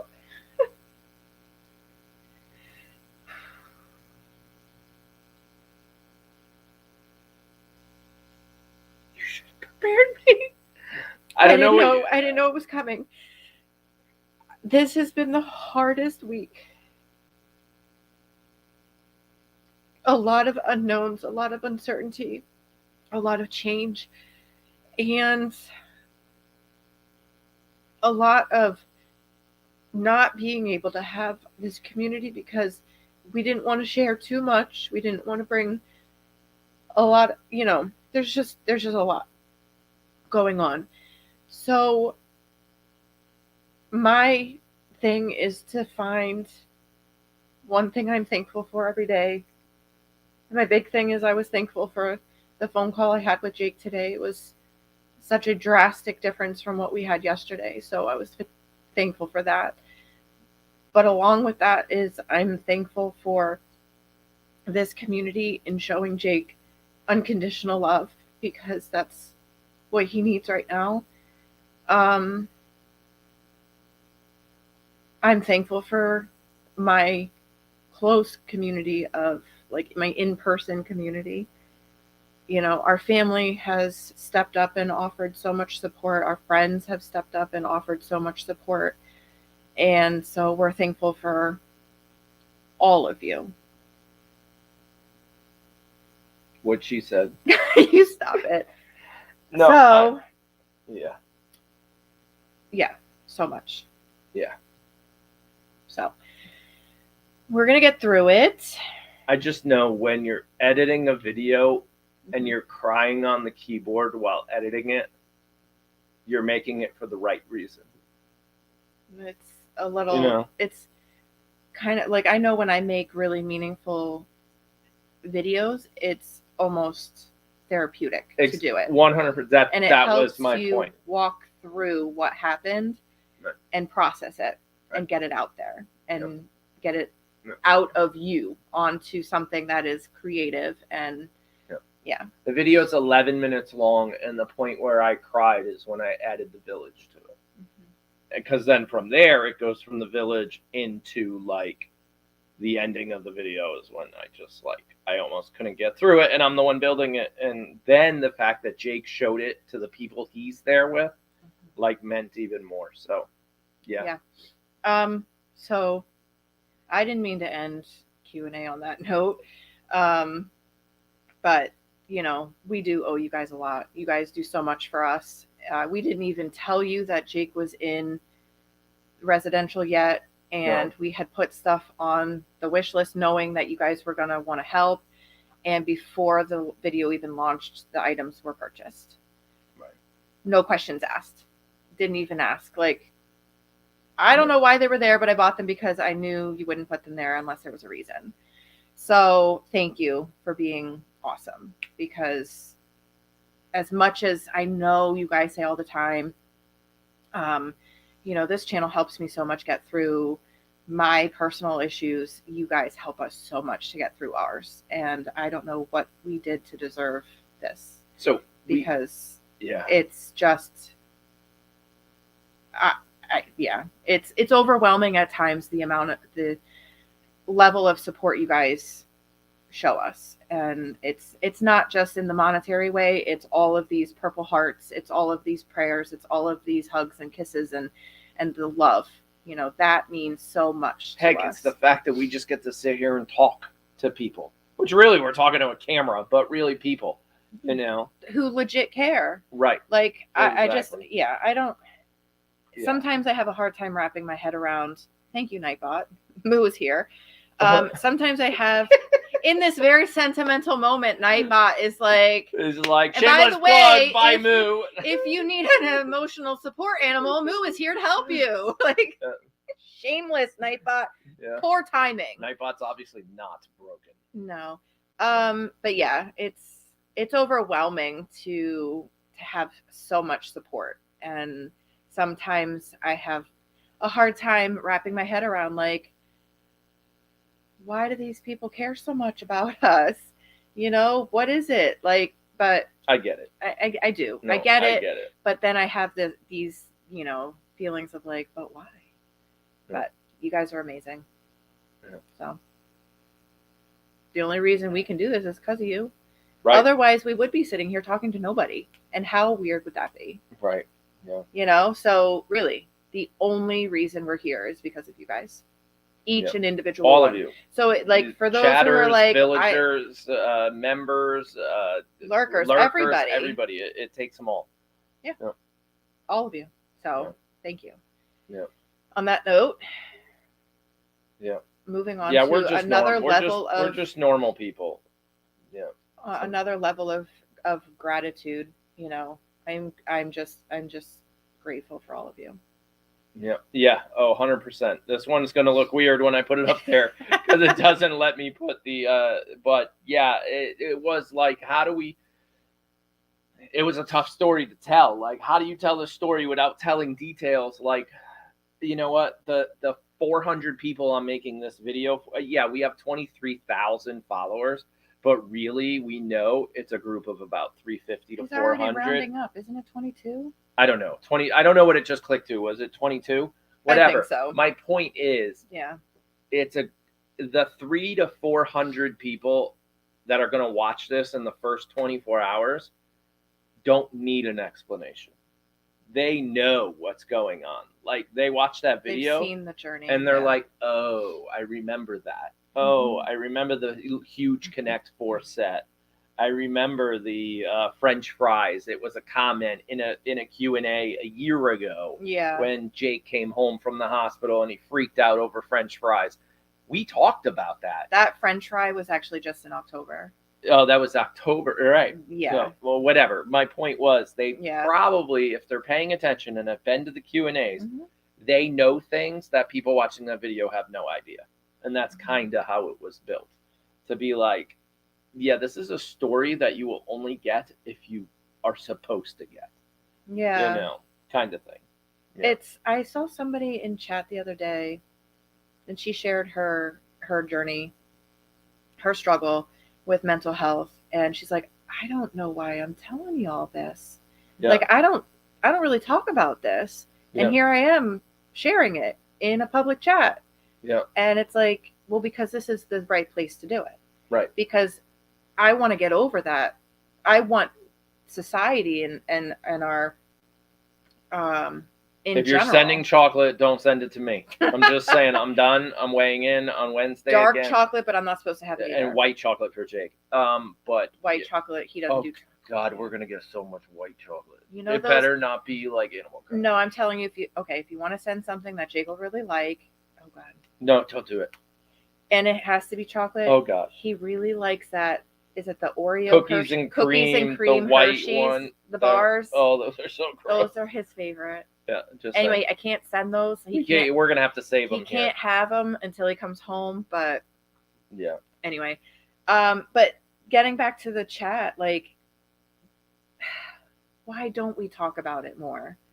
Why do people who struggle with their mental health, and even people who are caring for somebody who struggles with their mental health, why do we not talk about it and support people? You want to know why? Because I'm going to read this the way I read it the first time. This channel sucks, and you guys suck lives. That's the way I read it. And I'm sorry, but I was just on the somebody jumped in here and no, this channel sucks you in and saves lives. I had to read it twice. I was like, really? Did somebody just jump in here and say this channel sucks? I mean, I know there's people out there that feel that way, but whatever. I had to read it. Thank you. So Emma is my poster child of why we talk about mental health and why this channel is so important. And Oh, man. I hope Emma doesn't mind us always telling her story, but for those who are new, or who haven't heard the story, I think it's really important. Emma was the person I chased down on Facebook because she said something in chat one night, and a moderator had copied it and sent it in a private message, and it said how she was really struggling that evening, and she came across our channel, our goat live stream, and she was having a tough night that night, and the goat saved her life. The channel, the live stream saved her life. And it's always resonated how important just the goats hitting one person, being live 24/7 is not easy on our family. It's not easy on us. But if it hits just one person who needs to see it that day, then it did its job. And so I tracked her down. I made sure she was okay. She was safe.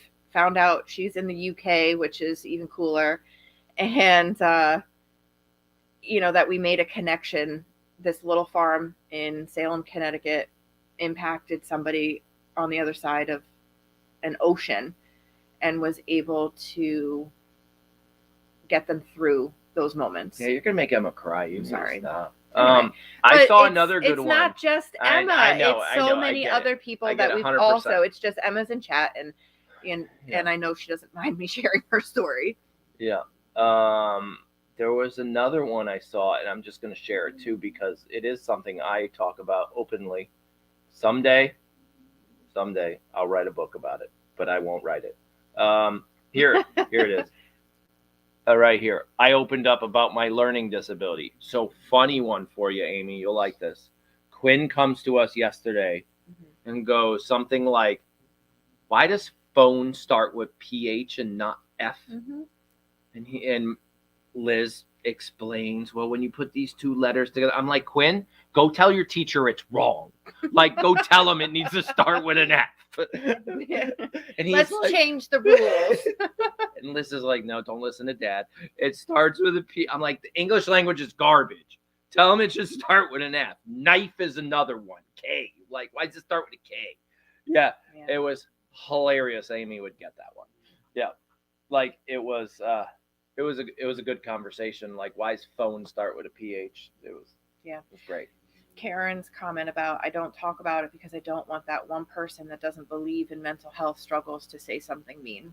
Yeah. Well, that goes back to this channel sucks. About it, but I want to talk about it even more because I want to educate that one person who, and I don't know that they mean to. I don't know that they mean to say mean things, but I understand. Like, there's some things that people have said to me, like,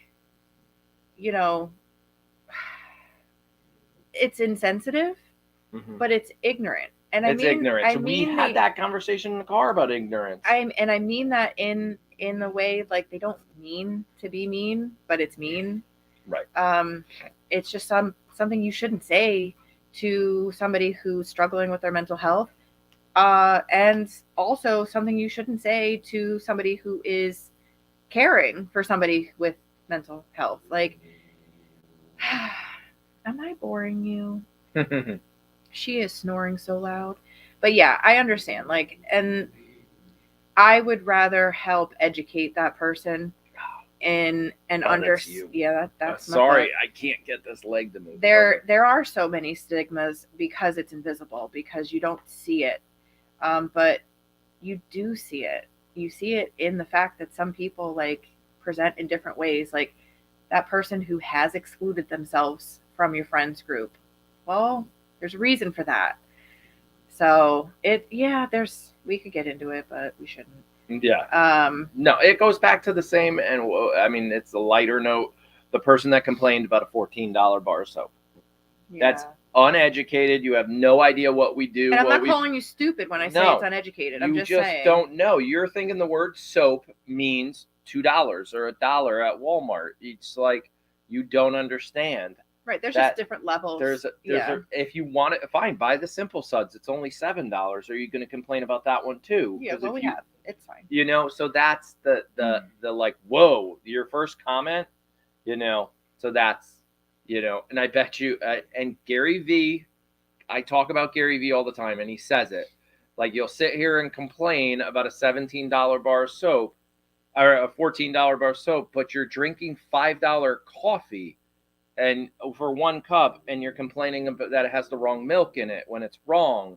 Like you're not understanding. I think the more we talk about something, the more normalized it gets, the 100%. more educated those comments will become. Yeah. Because those, you know, whether they believe in it or not, it's here. Like, yeah. That's on them. If they don't believe in mental health, yeah. Come on. You never had, like, everybody has their low points, you know? Yep. Depression is a real thing. You've gone through it. If you've lost a loved one, during the grieving process at some point, and you know, you're lying to yourself if you haven't been touched by mental health in some capacity. So the more we talk about it, the more normalized we can make this topic, the better everybody will be, because mental health has touched everybody, every demographic. Nobody's immune to it. So we'll keep talking about it. Yeah. And we'll talk about goats too. We'll talk about goats too. A lot of goat stuff. If anyone has ever seen it. Yeah, go ahead. You can show that one. It's fine. Yeah, I can. Yeah. It's trying there. Yeah. So, yeah. Off my soapbox now. Oh, we're going now. Speaking of, I don't actually have a legit soapbox. I make soap for a living. Why don't I have a soapbox? Yeah, I don't know why they call it that either. Okay.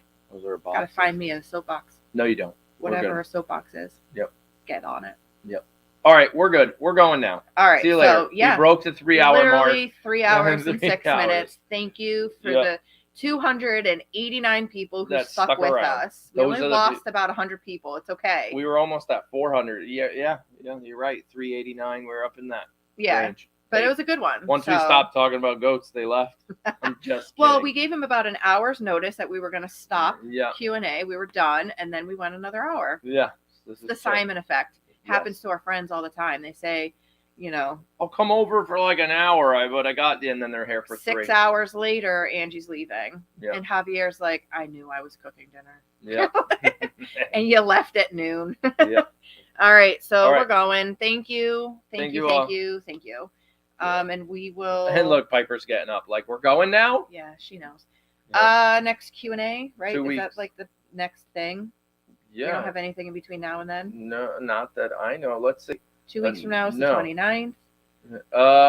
We will be in touch. We might adjust Q&A. We will be in touch. Yeah, we'll be in touch. We'll talk. Yeah, because we move right into very close to kidding season soon. With February coming up, and then Quinn's birthday, which is 3 and a half weeks away. Yeah, so I'm not going to confirm that we're going to do a Q&A on the 29th. Sometime in the next 2 or 3 weeks, there'll be a Q&A. It might not be on a regularly scheduled Saturday evening. The bot or the moderators will tell you. Yep. Thank you for everybody who participated in our Valentine's Day launch today and our pre-order of massage bars. That's going to continue, obviously. Orders will start going out. It was a great launch, so thank you for your support there as well. If you have not made your massage pre-order yet and you do want to purchase something else, just remember to separate those 2 orders. The massage bar, if you're doing 1 bar, you can get it for $4 shipping. Right. If that's the only thing in your order, we can ship those out pretty. It leaves room to do your other order where maybe you could qualify for free shipping. So but thank you for everybody. Everybody's like, white chocolate, everyone go ahead. Oh my God, no. Because I can't even help him eat it. Yeah. No. But hey, just part of his program is a nutritionist too, so they might not like that. Just saying. They are working on his eating. Yes. But that's for everybody, because a lot of mental health, what you put into your body in any kind of any sense, you put into your body is what you're going to get out. We preach this all day long with the goats. What we put into them, we receive. So we have to. He needs to learn how to not treat his body like a teenage boy and start eating like a healthy person. So, all right. Now we're really going. See you later. Bye. I think that's the button. No, that's the Oh button. goodness.